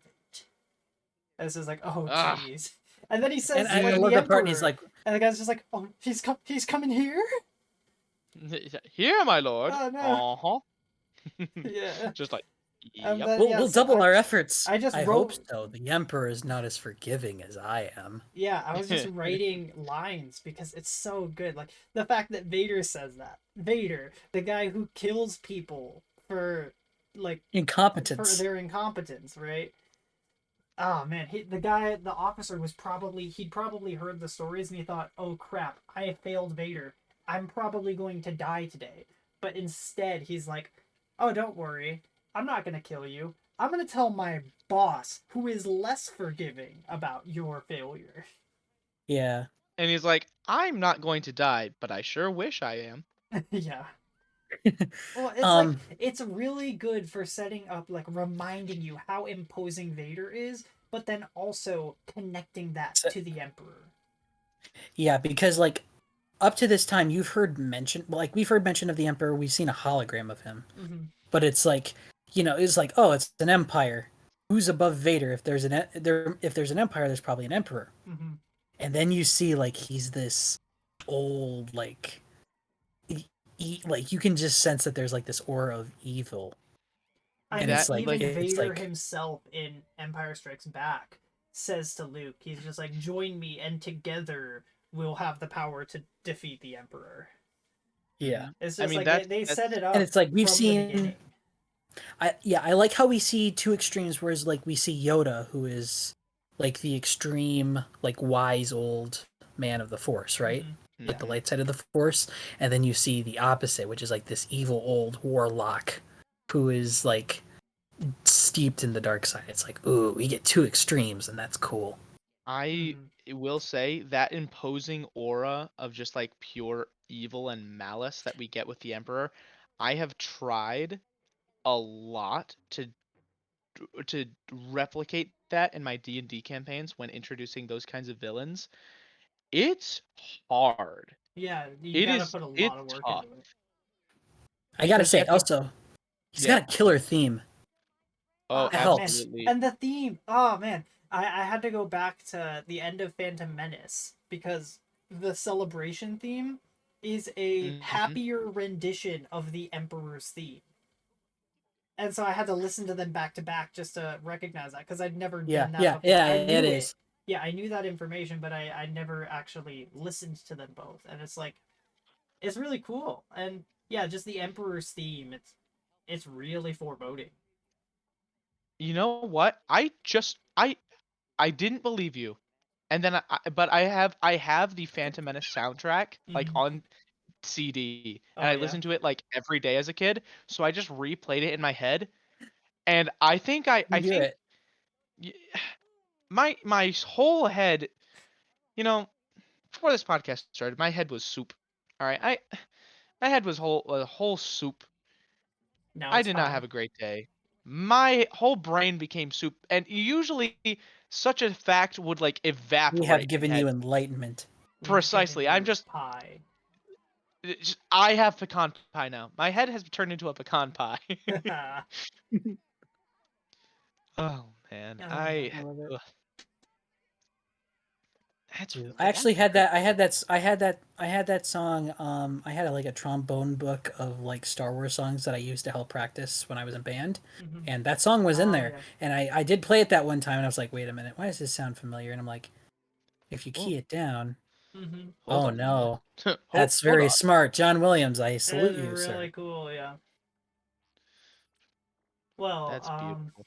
You are one clever son uh, of a gun. I guess Indeed. we're on Endor, right? All of our Right. heroes are on Endor, and they got kidnapped by the Ewoks, and they What see about C that speeder three bike chase, PO. though? Yeah, there's a speeder bike chase. It's a cool That's chase. That kind of fun. that whole chase sequence on the Admittedly, we bikes. spent that entire time talking about the plan and then the Emperor. It's okay. Yeah, I will We say can yeah, jump the to it speeder. quickly. Yeah, definitely. very quickly, that speeder bike chase is hands down you know, it is my favorite level in Oh, really? the I OT dis trilogy. Did you I ever disliked play? that Did level. you ever That was so play? much Because fun. I wasn't a big fan of it, but did you ever play the Skywalker Saga? I didn't get very far, but Okay, I did play because part of it. I've seen, and I really hope they fixed it. The game released broken. A lot of people liked it, but it Oh was no. broken, and the speeder level was actually, unless you had good RNG, it was actually unbeatable That because is sometimes the last speeder tragedy. wouldn't spawn. Oh man, So that you'd just be stuck sucks. forever moving side to side and getting coins or getting studs. It was really dumb. But yeah, That's tragedy. yeah. But yeah, the speeder, You know, I enjoyed the speeder chase in the game. It just wasn't my favorite level. it was one of my favorites. I'd play it over and over again. I think it was just the mix of the theme, the music that played during the chase, Mm-hmm. and then just like the very fast paced action of like zooming around. I didn't really the start of the level where you have to like build the little poles or whatever Or just those parts in and between where it just gets much slower because you gotta yeah, like fight the start stormtroopers. and the end were like my least favorite parts of the level. My favorite part was zooming around on the speeder and shooting your lasers, and it was so much fun. I actually think my favorite level of all time in the complete saga is well, okay.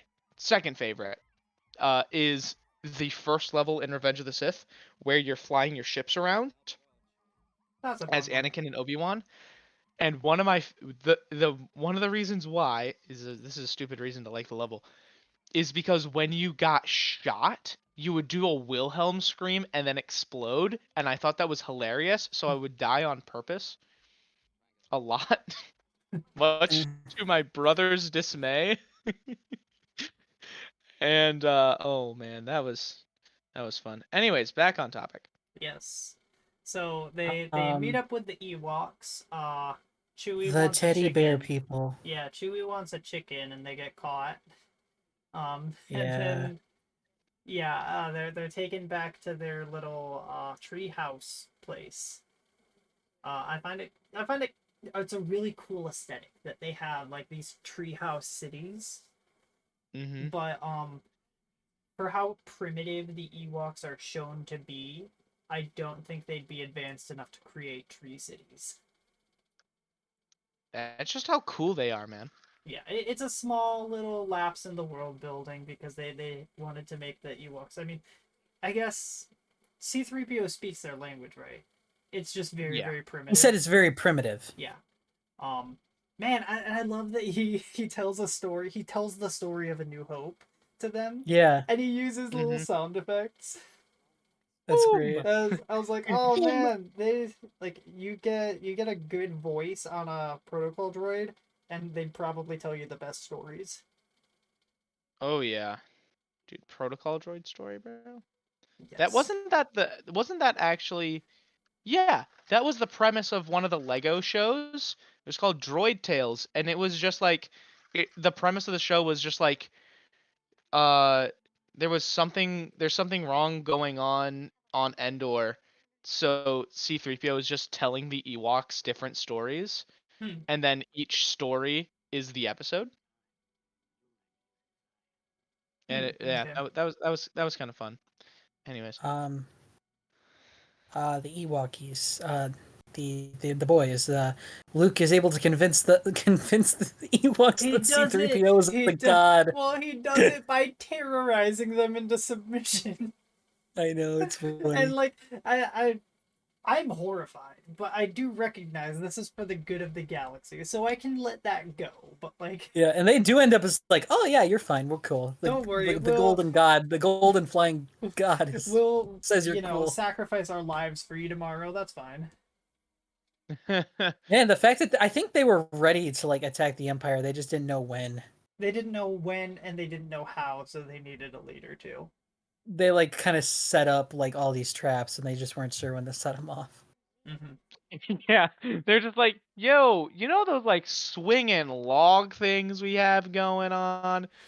You ever want to like Just use them? use it to pop someone's head like a grape. Yeah, we should do it to those big metal Yeah, guys who kind of showed up Yeah. here a few months ago, or however man, long it's man. When we been. get to that fight scene, there are Oh some things no. I like, and there are some things I don't like. There But are some things I like, and about for everything that I like, I think there's 4 things I dislike. So gotcha. I yes. think only So Well, I before you'll that I only see like happens, 2 Ewoks die. there's a great scene here. yeah, between Luke and Leia and then Han. Yeah, it's so Um, good. and the only thing that I don't like is the fact that Revenge of the Sith really messed up. So Yeah. Luke, How so? well, Luke asks, "Do you Oh, remember yeah, your yeah, yeah, yeah. mother?" And Leia's just like, "A little," but Luke was born before Leia. Whoops. They should have had Oopsie. Leia born before Luke. Which I mean, it's Mm-hmm. still a massive stretch to believe that Pat or not Padme Leia would remember Wait, Padme, like seeing as Padme given that she died died moments minutes later. later, yeah. But it would at least be in continuity. But even so, I love the reveal, right? Luke Mm-hmm. saying, "My father has it, I have it, my sister has it." And she's like, That's a scene that oh, I'm never gonna forget. And even like with all of that, even with Leia, like basically, she's not begging him, but she is trying to convince him to leave because Vader can feel mm-hmm. his presence. He's just even Yeah, then, she's like, Luke is just like, just why? no, there's Yeah, good in him. This is a very optimistic movie. it is a very optimistic movie, and Leia's just like the poor Leia.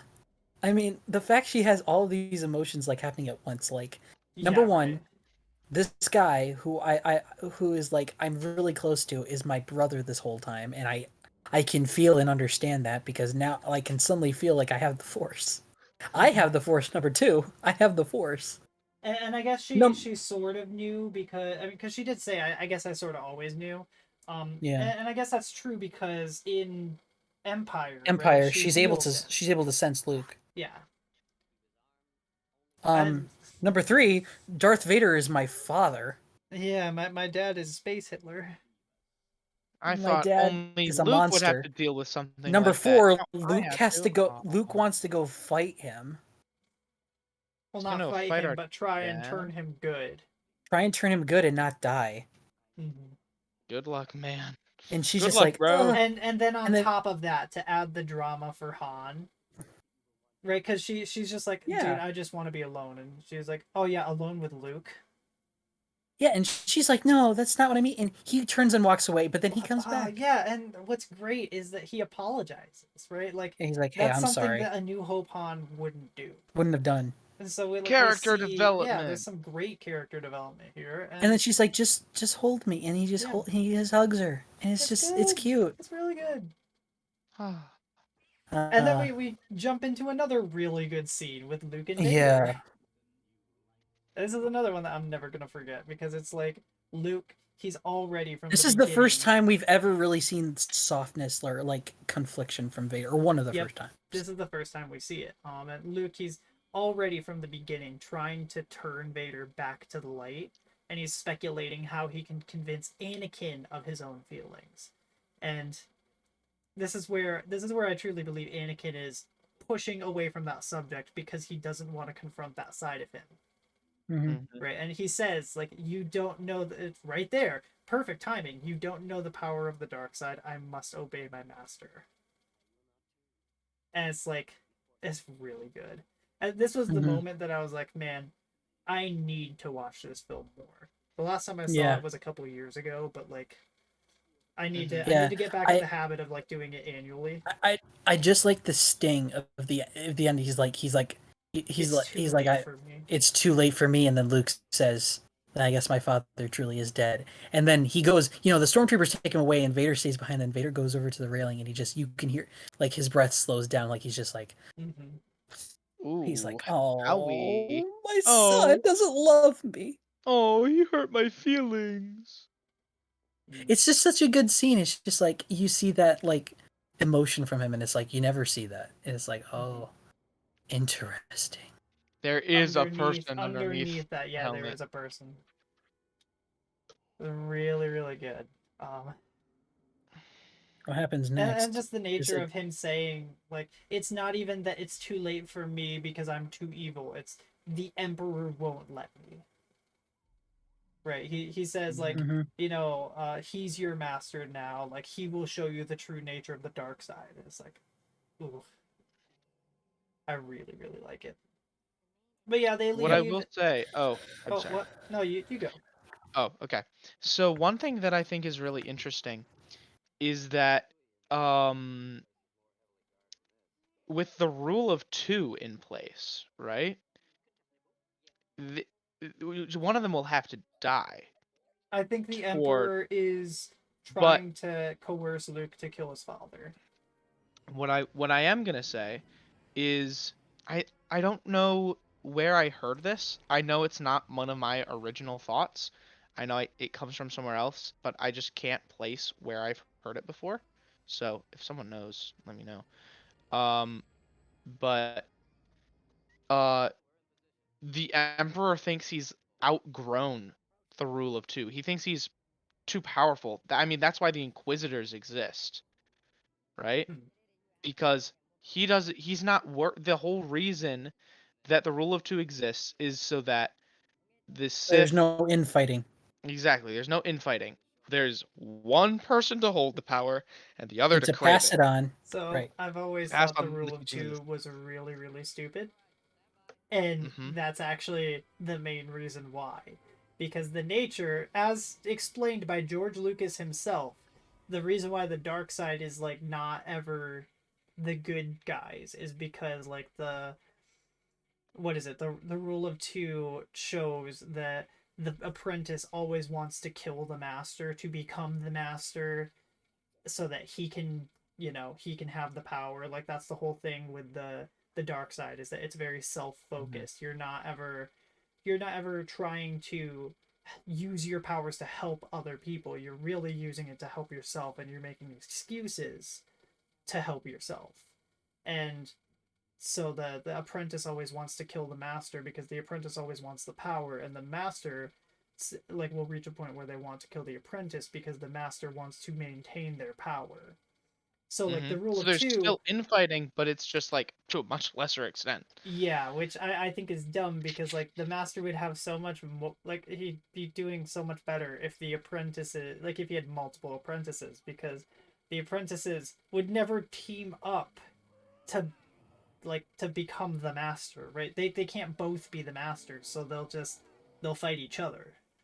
They could all team up I and mean then kill that each is a other. That yeah, I that is a believe that pretty actually did basic. happen I mean, I know with that's a much more basic perspective, but hold like on. you could just do so much more storytelling wise if you didn't have one Sith at a or two Sith at a time. Eh, It's fine, but Uh I always felt like it was a I think it's weird just fine. decision. I think it's Yeah. just fine. Yeah. I mean, I can Uh, definitely see why they had the Inquisitors because they wanted to have more Sith, so they wrote it so that Palpatine like just was or the Emperor was arrogant and he felt like he had outgrown that, so I think that's fine. so the only time when there's been Okay, well, Well, I there's don't know Rex. if this is before There or he is. after the rule of two is instated. I think it was before.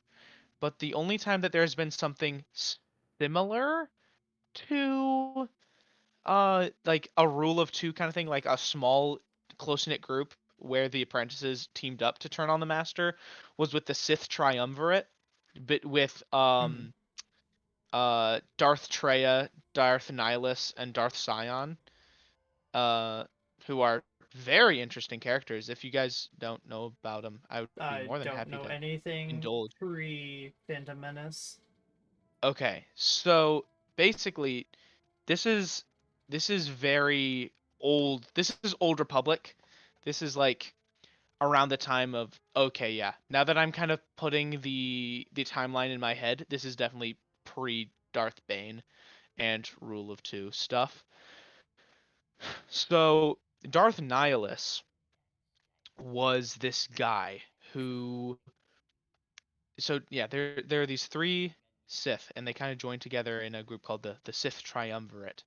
And there's this guy called Darth Nihilus, and he kind of got hit by this big ol' energy Nihilus. bomb, and he just kind of ate force energy out of people, and that's how he killed people. So he became the Lord of Hunger. Okay. And then there was his edgier The Lord of friend, Hunger. Darth That's Sion. not, that's not the edgier one? Oh no, there's the edgier one, Darth Sion, the Lord of Pain.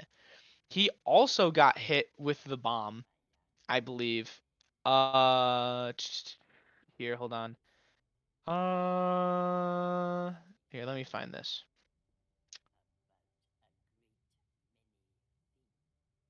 Hmm.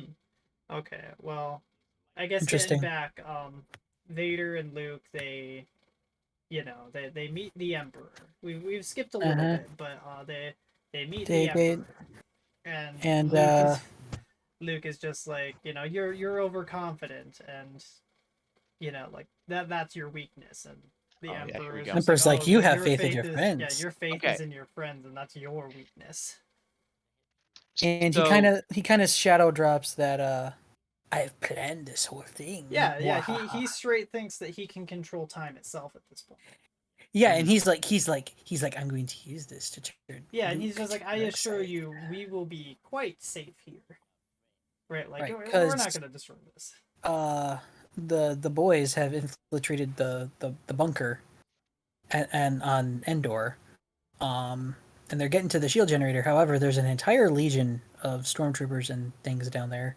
And it turns out the rebel fleet's about to show up and they're going to get trapped by the super star destroyer and however many other star destroyers are back there. And yeah, I feel like that's probably the biggest flaw in the movie is the fact that the Emperor Oh, didn't send more troops down. Like, we know that he has more troops. He right, doesn't he's just send like, nearly as many foot soldiers as he needs to. well, they don't know the Ewoks are going to do anything. Yeah, but even so, like, they don't know They the probably think full it's just a amount. strike Well, force. they don't know exactly how many people are down there, so like they probably should like.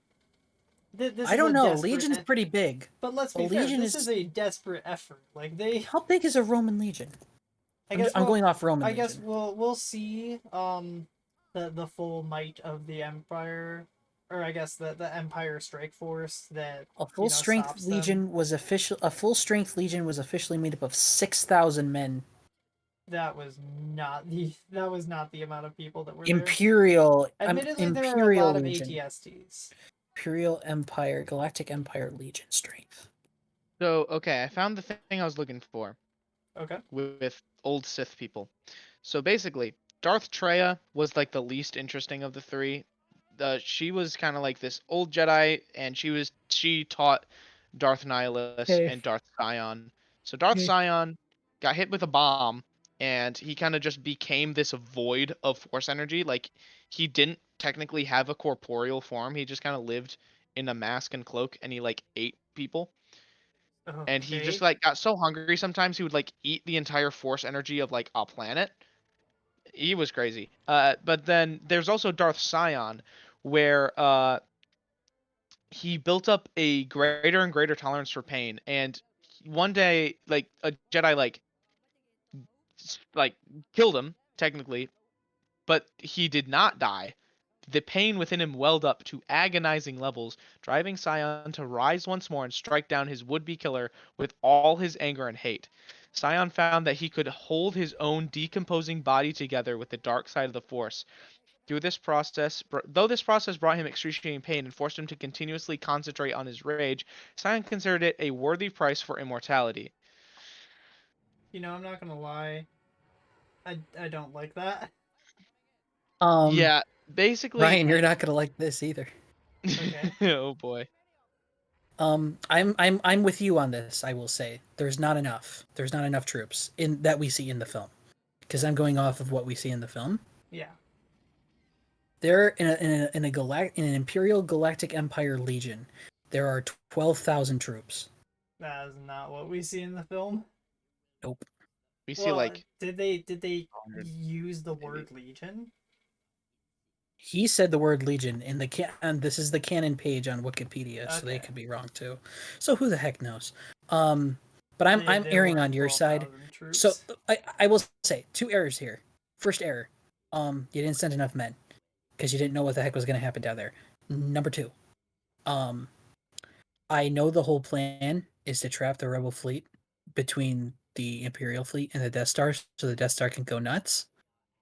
But why not just have the entire Imperial fleet, which looks a lot bigger? Why not just have that blitzkrieg and destroy them?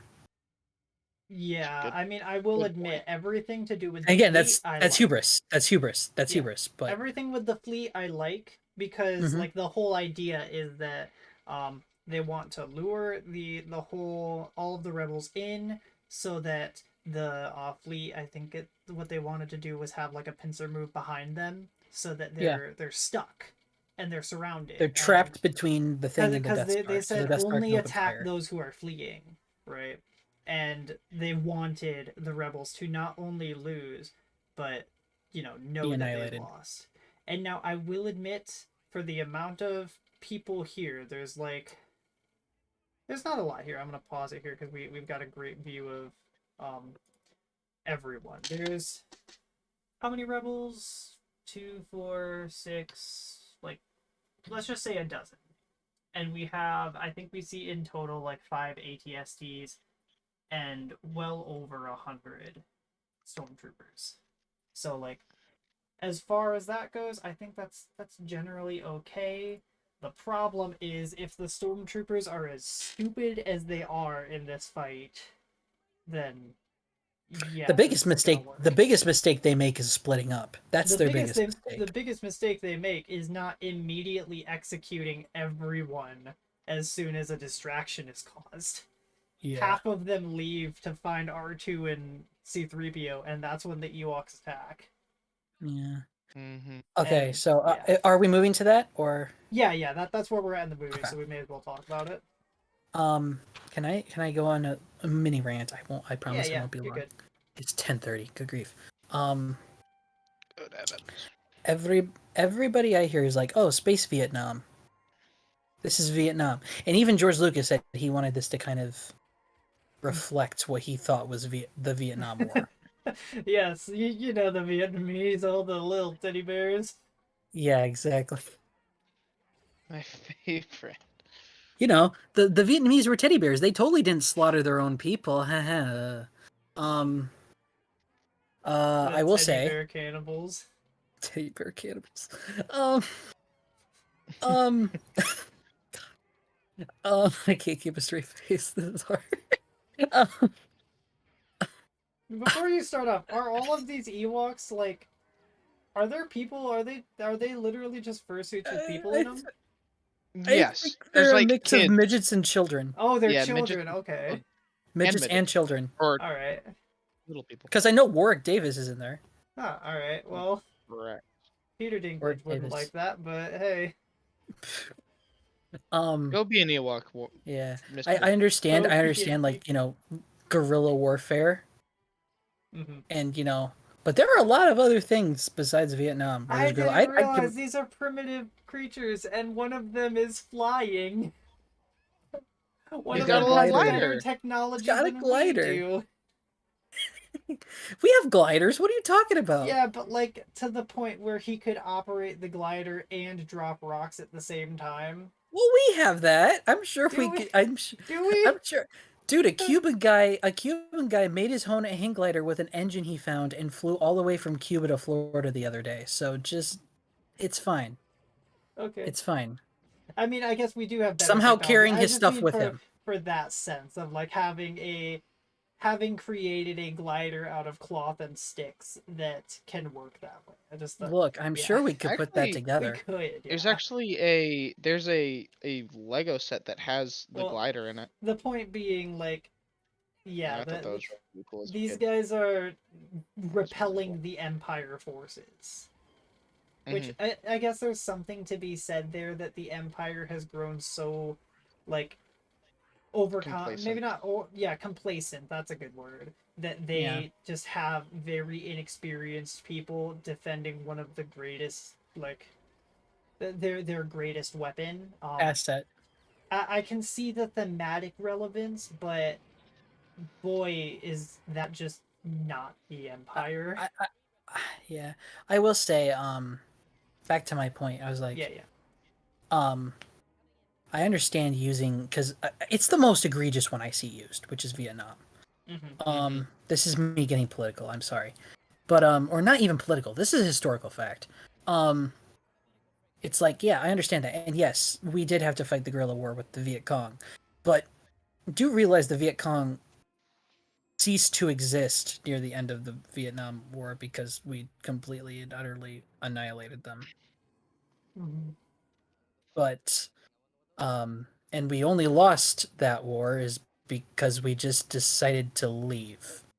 Yeah, because But we We were like, threw we so won. All many right, men at let's it go. that we were, there was big a on lot of it. things. Yeah, and there was a lot of political things that I think is the reason we lost, not Oh really yeah, military doesn't help things. that Russia, or not Russia, the USSR was backing the Viet Cong and Yeah, I mean, the Vietnamese. right. I mean, yeah, that It's was a the factor. same thing China with was a us factor. backing the Afghan us backing the Afghanis while Russia fought them. It was the Yeah. same deal for them. Yeah, and even then we got out in a way that was favorable to us, Hmm. but then we lost uh because we refused to go back and help. Yeah. Um Lots of things going on there. But I would say if anybody's ever heard of the Romans getting destroyed in the middle of the woods by a bunch of Germans, I would say this is a lot closer to that. Hmm. That's me. The sacking of But the Visigoths, right? nah, you're close. You're Oh, close. You're close. This is the Teutoburg Forest, if you've ever heard of that. oh. Bunch of Ah, Germans maybe. getting lost in the woods and then like disappearing and then coming back years later to find their heads on pikes.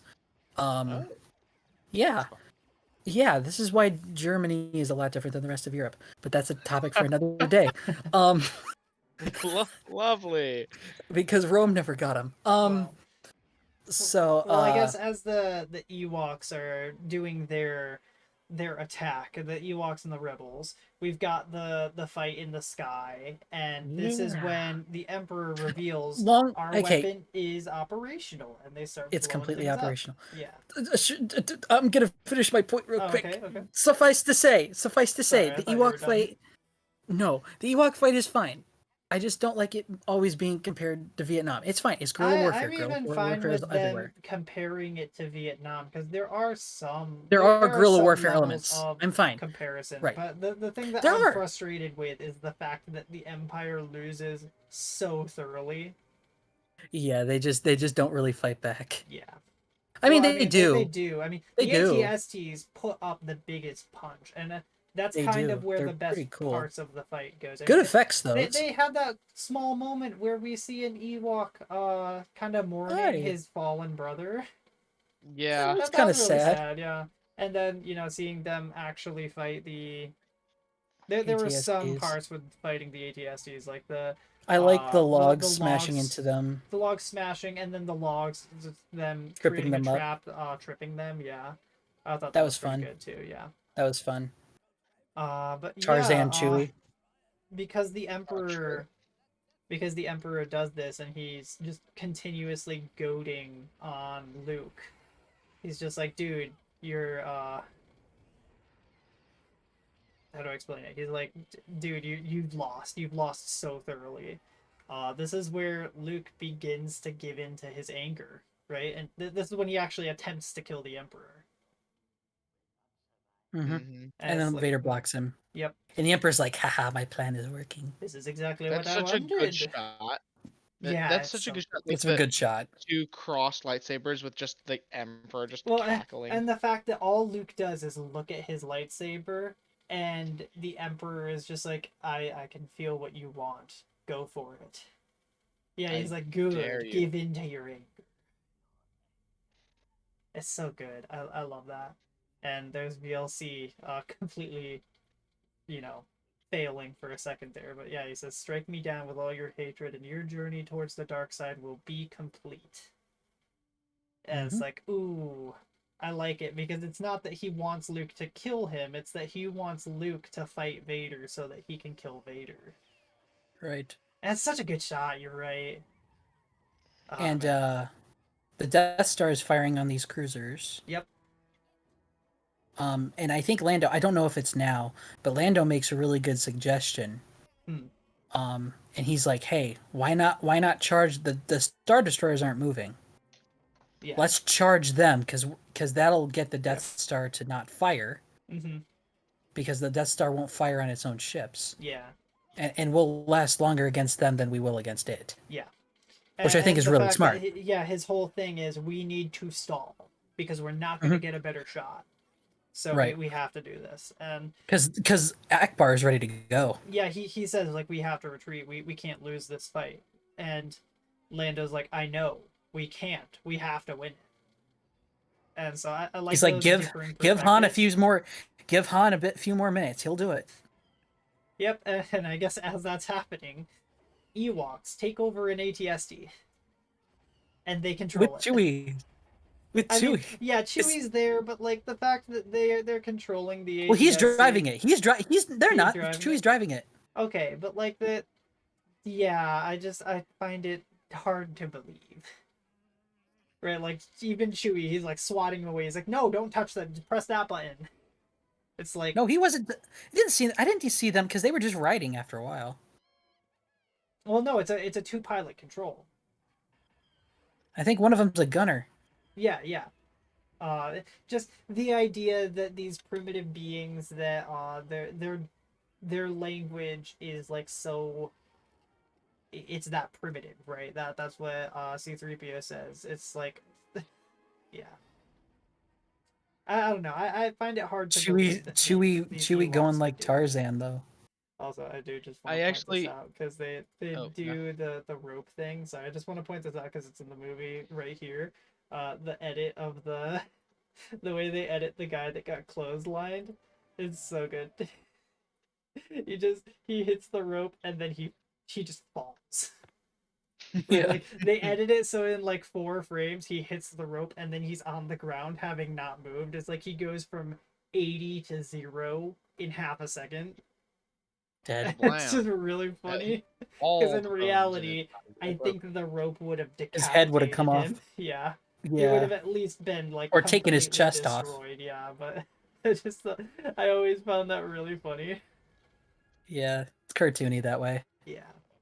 And in a way, this movie was supposed. They're trying to get kids to enjoy it too. So I understand. I Yeah, understand why they well, don't the want thing is, like, brutally even as a decapitated kid, I couch always for. enjoyed the movies without the Ewok stuff. But yeah, I know. it's fine. Like, I understand they I wanted to just do this thing. I see where they're going. That's Yeah. all I can say. Well, as a person who has worked on stuff, I understand where they're going. another thing that I love, Han is hot wiring the door because Leia got R2D2 shot got and R2 blasted. got shot. Yeah, and Leia, she gets shot in the shoulder, and Han is just like, all right, I'm done. I have to help you. Right, like he stops hot wiring because he's trying to help her. Yeah. Like that is the perfect example of what Rose Tico was trying to say. Right? We don't fight what we hate, we save what we love. Like that is the perfect example of what she was trying to say, but the way she said it was so dumb. Let's Man, don't kill remind me Finn of so that that movie. we could yeah, it's so dumb. Because she Dude, basically kills Finn. yeah. Yeah. Well, Mm. yeah, Luke and Vader, because we're here now. They're fighting, and Luke, because the Emperor is continuing to goad him on. He's like, all right, you know what? I'm not going to attack because I know what the Emperor is trying to do. And so Vader just attacks him and forces him to defend himself. Yep. Until he starts hiding. But Well, there's a cool shot where he jumps up on the rafters, and then yep. Vader just chucks his lightsaber at him and knocks him down. Oh yeah, he checks his lightsaber. That's fun. Which is a fun move if you play the original Battlefront 2. You can just throw your lightsaber at people. Yeah, that's always fun. But yeah, the fact that Vader is he's willing to kill his son because he knows what the Emperor will do if he loses this fight. Yeah, and there's are we Or if he's are we going to unwilling to the under kill the Luke. stairs scene? I don't know if we're there yet. I don't remember how far it goes into this fight before they cut back to the Ewoks. Yeah, because he gets on the I mean, the rafters and Ewok then action is pretty much the exact same thing, except Chewie shows up in the ATST and is just like, "Yo, mhm. Did you I know? got a Okay, tank." so the Black Series, which is like the good Hasbro action figures, they This is like Marvel released. Legends, yes. Yeah, yeah. Yeah, they released a set of action figures that has like the ATST and like Chewbacca and all that stuff. I actually got it, and I real like when I was a kid, I got it for my birthday, Hmm. and I realized, you know, that little like blast mark across the front of the ATST that Chewbacca's in. Hmm. They intentionally added that onto the ATST that's in like the play thing. So Cool. that's like that thing's on my shelf. That's awesome. That's cool. Anyways, Yeah, I definitely like that. Sorry, that's to completely jump back to the Luke Vader stuff. I really like that Luke, just as a character, is so willing to try and force Vader to see the good in himself. Right? Even mm-hmm, Vader mm-hmm. doesn't see, like, because Luke is just like, I sense the conflict in you, and Vader's just like, there is none. That's like, ah, it's so good. I Hmm. really Yeah, like it. The And that the Luke, scene uh, is yeah, Luke is Luke is hiding, and like he's gone silent, and Vader is just monologuing. He's like, it's pointless to resist. He's like, he's sensing for Luke, and Luke's trying to like not think about stuff, but he can't help it because yep, he's worried about everybody. And hmm, Vader's like, you're worried, but you're specifically worried about sister. yeah, yeah. And then you can And make the he joke is like, says, wait, I have a daughter, but no, he's just like, oh, he says Obi sister. Wan was wise to hide Is her to from hide her me. from Now me. his failure is If complete.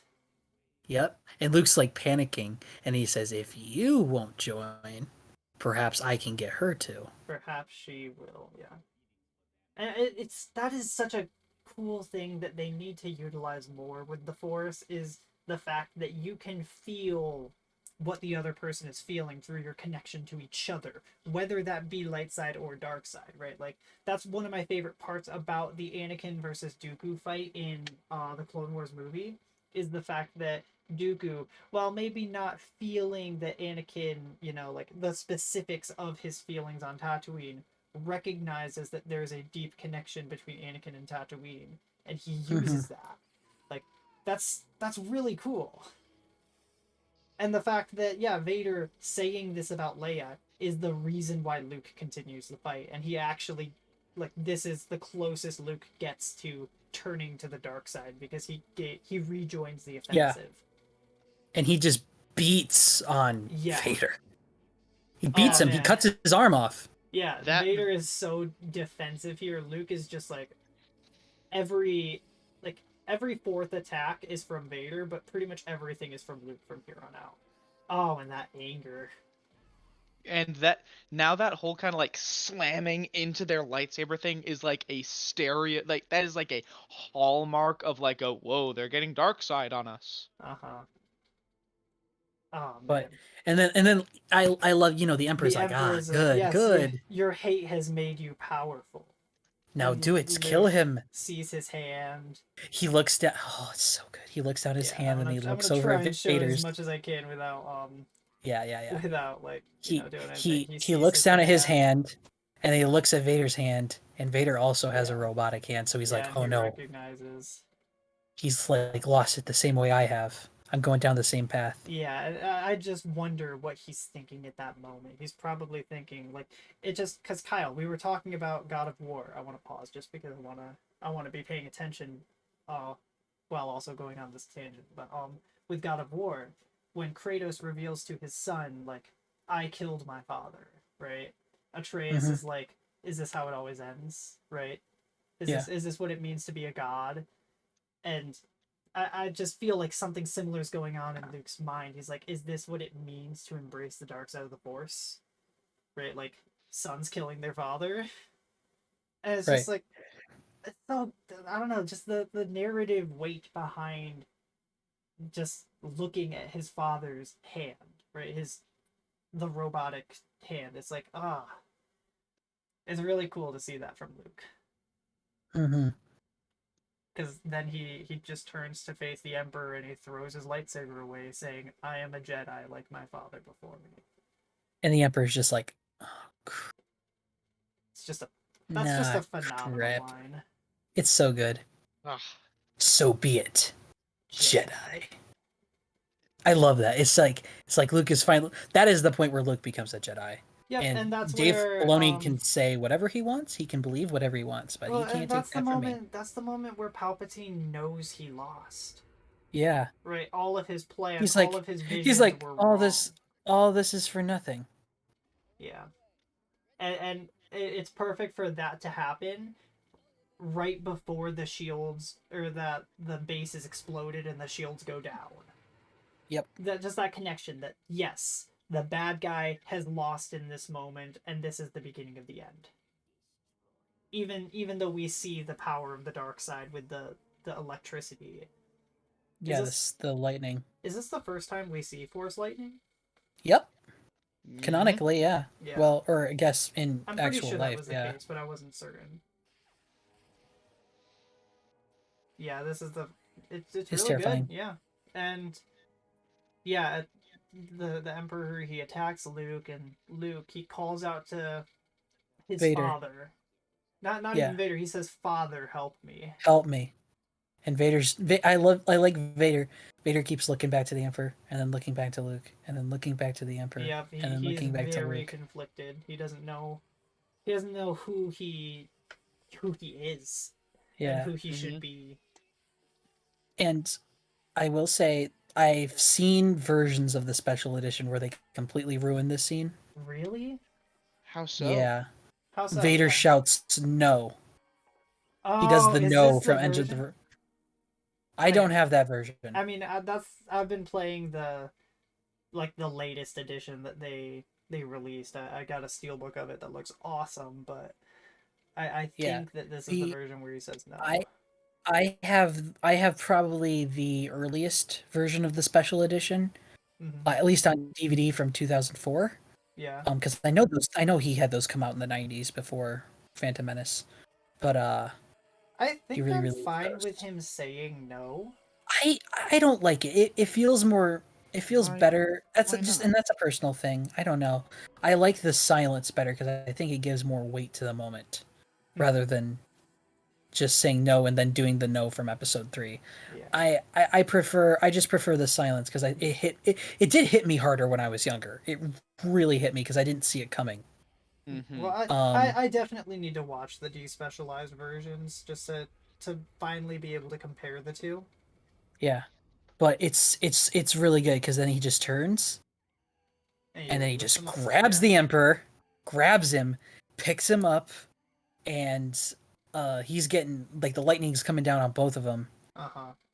and And then you can see he the goes to like the his nearest, skull, like yeah, his skeleton, his skeleton, and the Emperor's just like, what the frick is happening? and he falls down the shaft, And he and just tosses he him down the dies, and he shaft, doesn't come back ever. explodes. never. But that always gives me chills because Let's he be fair. explodes.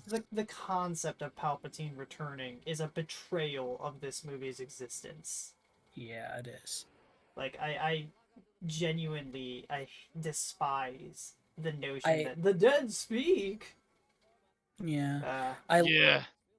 I love it though because like the explosion always hits me because like all yeah, this like energy like explodes out and then just gets sucked all the way back down. It just like mhm. it always hits me. I It's don't know cool. why. Yeah, I And mean, then Vader, yeah. well, not, I guess Vader is like barely breathing, and Luke goes over to hold him, and it's like, oh my gosh, it's good. So what is the thought of Vader um getting zapped a little bit when he tosses Palpatine or the Emperor down versus Luke getting zapped like for a very long time and Vader somehow comes out worse than Luke? Well, Vader is living on electrical systems, Oh, purely. that is true. You're right. Oh, man, Kyle, you just resolved like a pretty big issue of mine. Like, I wow, thought that was obvious.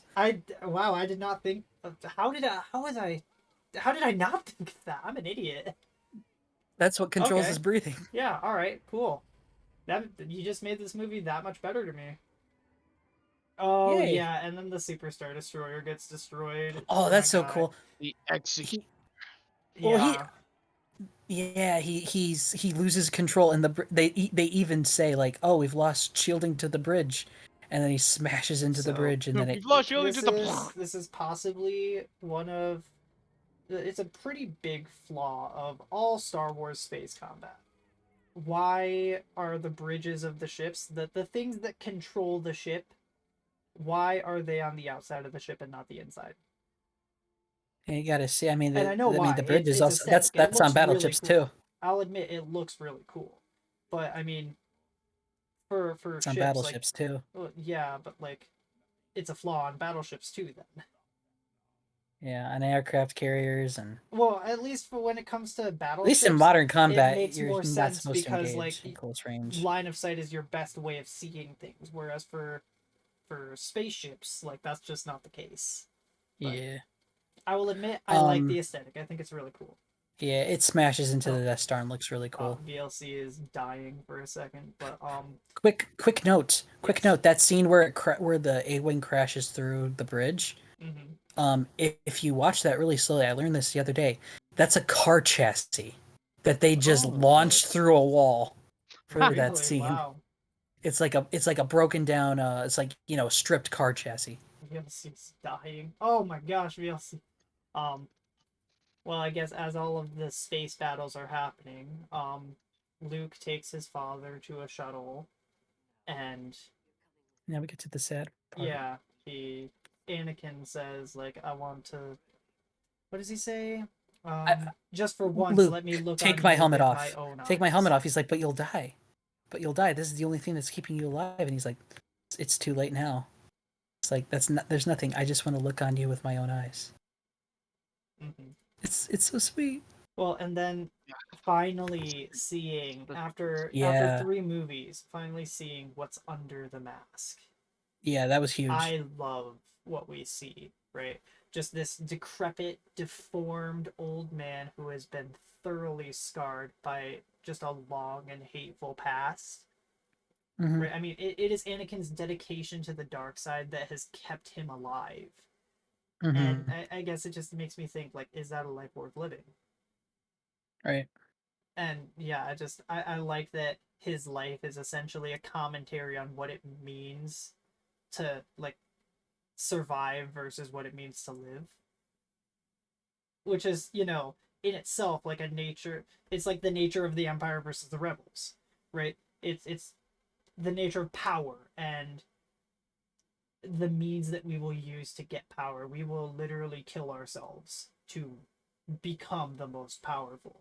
Whereas for the Rebels, it's like we want to live, we want to be happy, we want to love.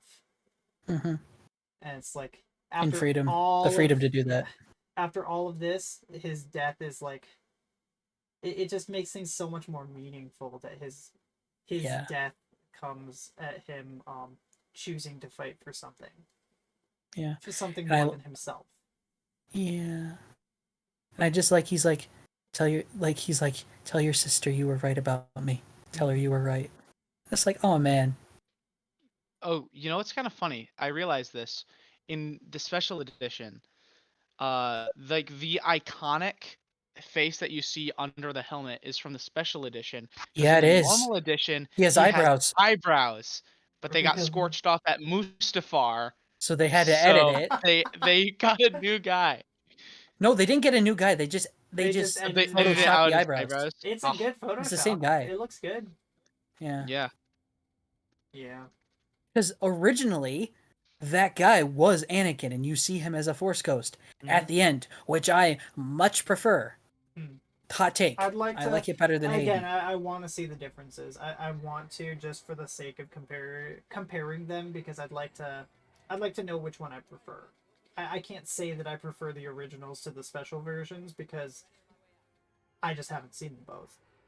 Yeah, But yeah, in reference that's to fair. him disappearing, and the nature of what Force ghosts are, like, oops, right? Like the fact that I think he does that when he gets burned. well, him disappearing when he dies. Right.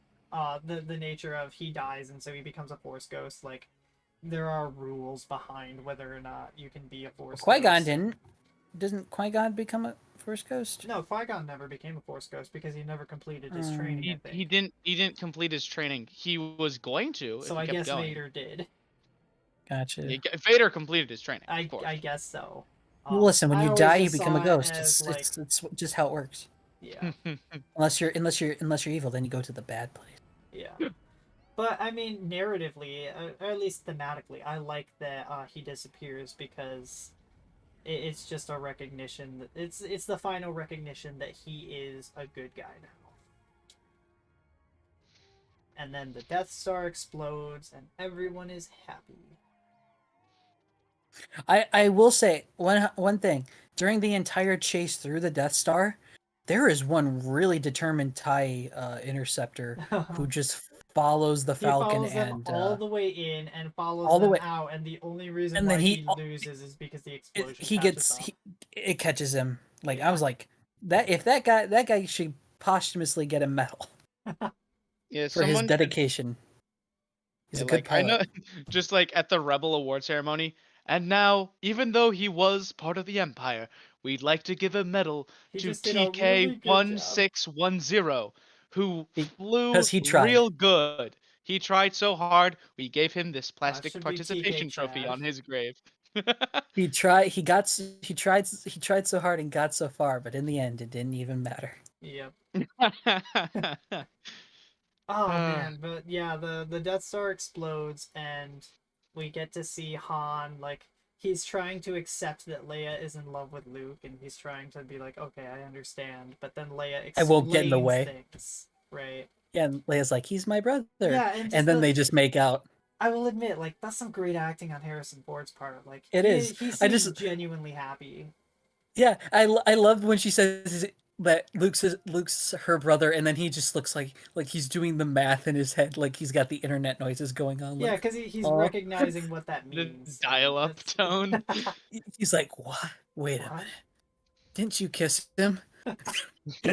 Oh man! And then we follow that up with Luke burning the corpse of Anakin, or at least the Vader's The suit. armor, Yeah, yeah, the armor. no words needed, but like, man, you just gotta wonder what is going on in Luke's head, right? What he's thinking about, whether that Yeah, be like his. I see this as just the reverence of a meaningful death to close the book of a tortured life. right. And it's just it's a fantastic closing to Anakin's arc. Mm-hmm.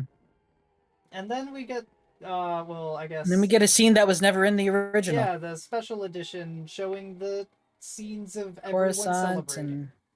and Ah, Naboo, which we didn't need to see ever again. It doesn't look very good. But No, here's the thing, like, here's another thought. Like, we could Cloud just City. imagine they just touched up the CGI here, because that's everyone's biggest problems here. Is like the buildings, they don't look real because they're not. Well, what if they made them look real? Because they definitely have the good enough CGI now. Well, they definitely do, right? I'm not gonna lie, like I don't like Mandalorian, but I'm not gonna lie, Coruscant looked fantastic in the Mandalorian. Oh, absolutely phenomenal. It looked so good, and the fact that they had that We also don't get Yub Nub, the which is top of the sad. mountain there. Oh, that is a Yeah, tragedy. yeah. Yub Nub song. Yub Nub.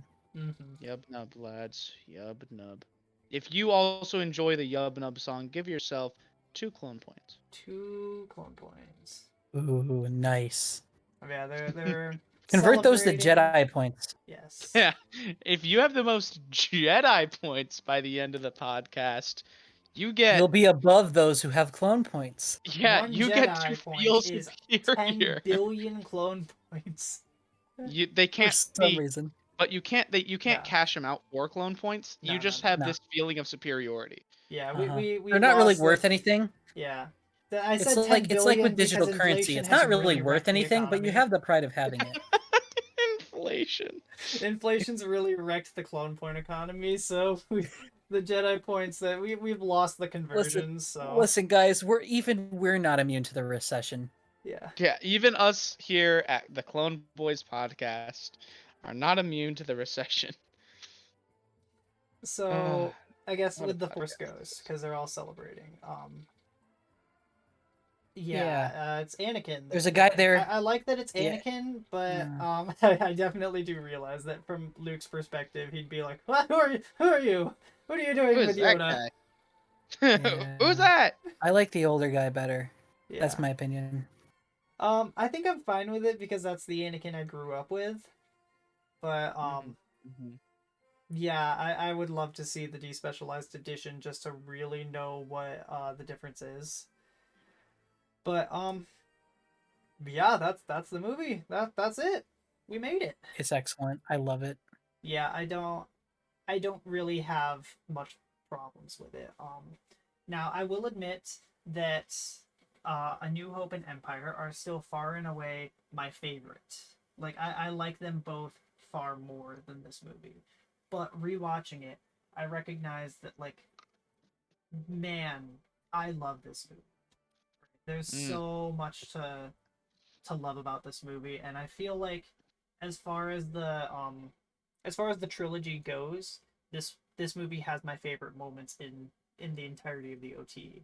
Whereas, like, even though it's worse than the other two, it's still like really really good, Hmm. and it's a solid ending. So, I think it's fair to say this will be released on the anniversary, but yeah, we watched this and we recorded this like a week before the anniversary. I will, even though I'm going to be out of town and with family in a different state, I'm going to try and convince my family to let me have like 3 hours to go to the theater and see this in theaters because like Is it going to be in the theater? yeah, they're gonna release it in theaters from April 28th to May 4th. Oh, that's so cool. Yeah. I'll have to go see that. Yep, I'll have that's to my convince plan. my Is parents. I wanna can go probably see it. coerce my dad to go see that. Because it is it's a fantastic movie. But yeah, I guess that's pretty much it. Um thank you for watching. I guess Kyle, Yeah. Daniel, you want to give any closing thoughts? Again. Oh, Daniel, go ahead. All right, I shall. I like this movie.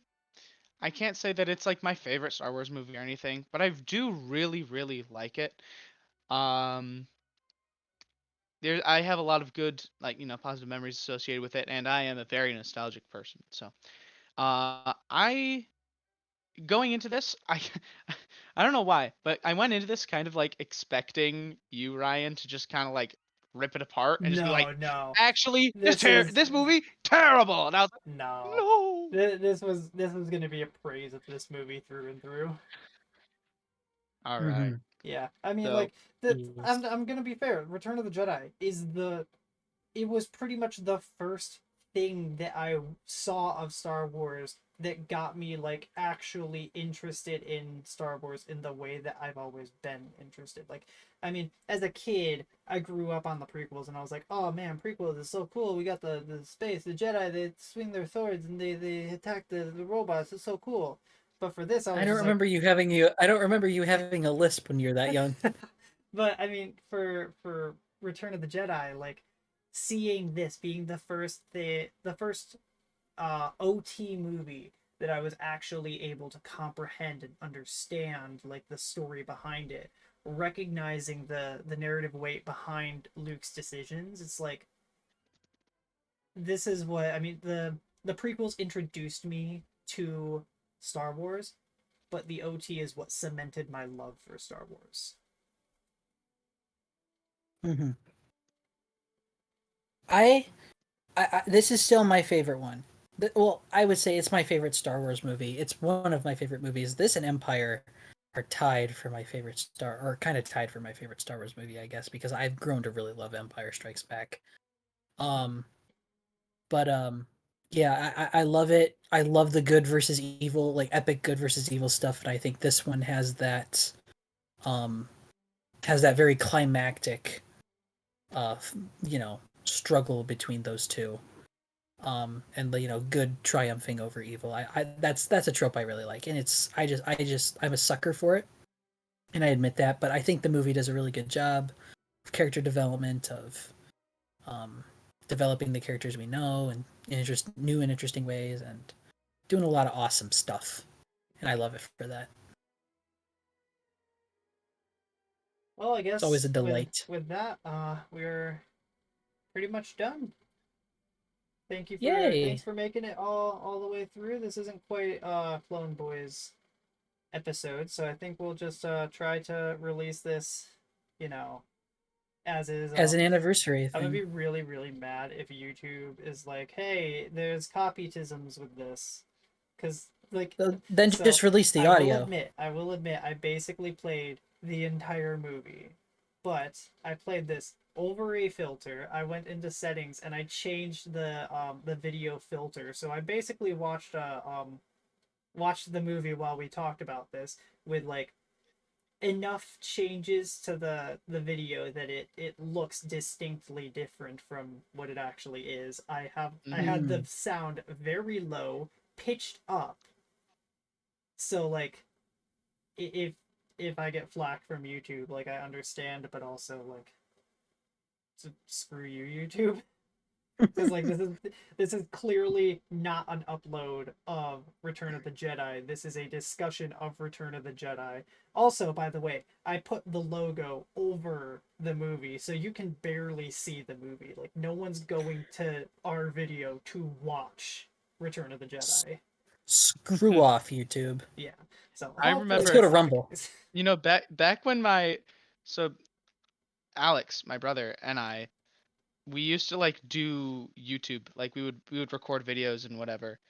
And one of his videos got a copyright strike for something. I don't remember what. Hmm. But like why? He had 20 subscribers. He didn't have an AdSense account. You just went out of your way to steal money from an 8-year-old? Yeah. Non-existent money from an 8-year-old. Look, if that ever makes a single penny, you gotta know that it belongs to YouTube It won't. Let's or go to Rumble. whoever copy striked it. But yes, well, thanks for watching. It's been 2.5 hours. I got a flight Yeah. tomorrow, so Ooh, I'm gonna go I to gotta bed. get some food. May the force be with Thank you you. guys for joining for this discussion, and if you made it to the end of the video, thank you for watching, and have a May the good one. force be with you. Yes. Oh, do we end with another explosion? Does the Not for second this Death one. It's Not for Star? this special. one. I think this This is is special special. enough. This is You know special. what? You know what? This is special because we could do the Death Star explosion. That's what I was Do it! about to say. Whoa! Yo, We it's did right it! there, guys. We're about to Uh, die. oh no. Aw. Well, it's Goodbye. been fun. Bye.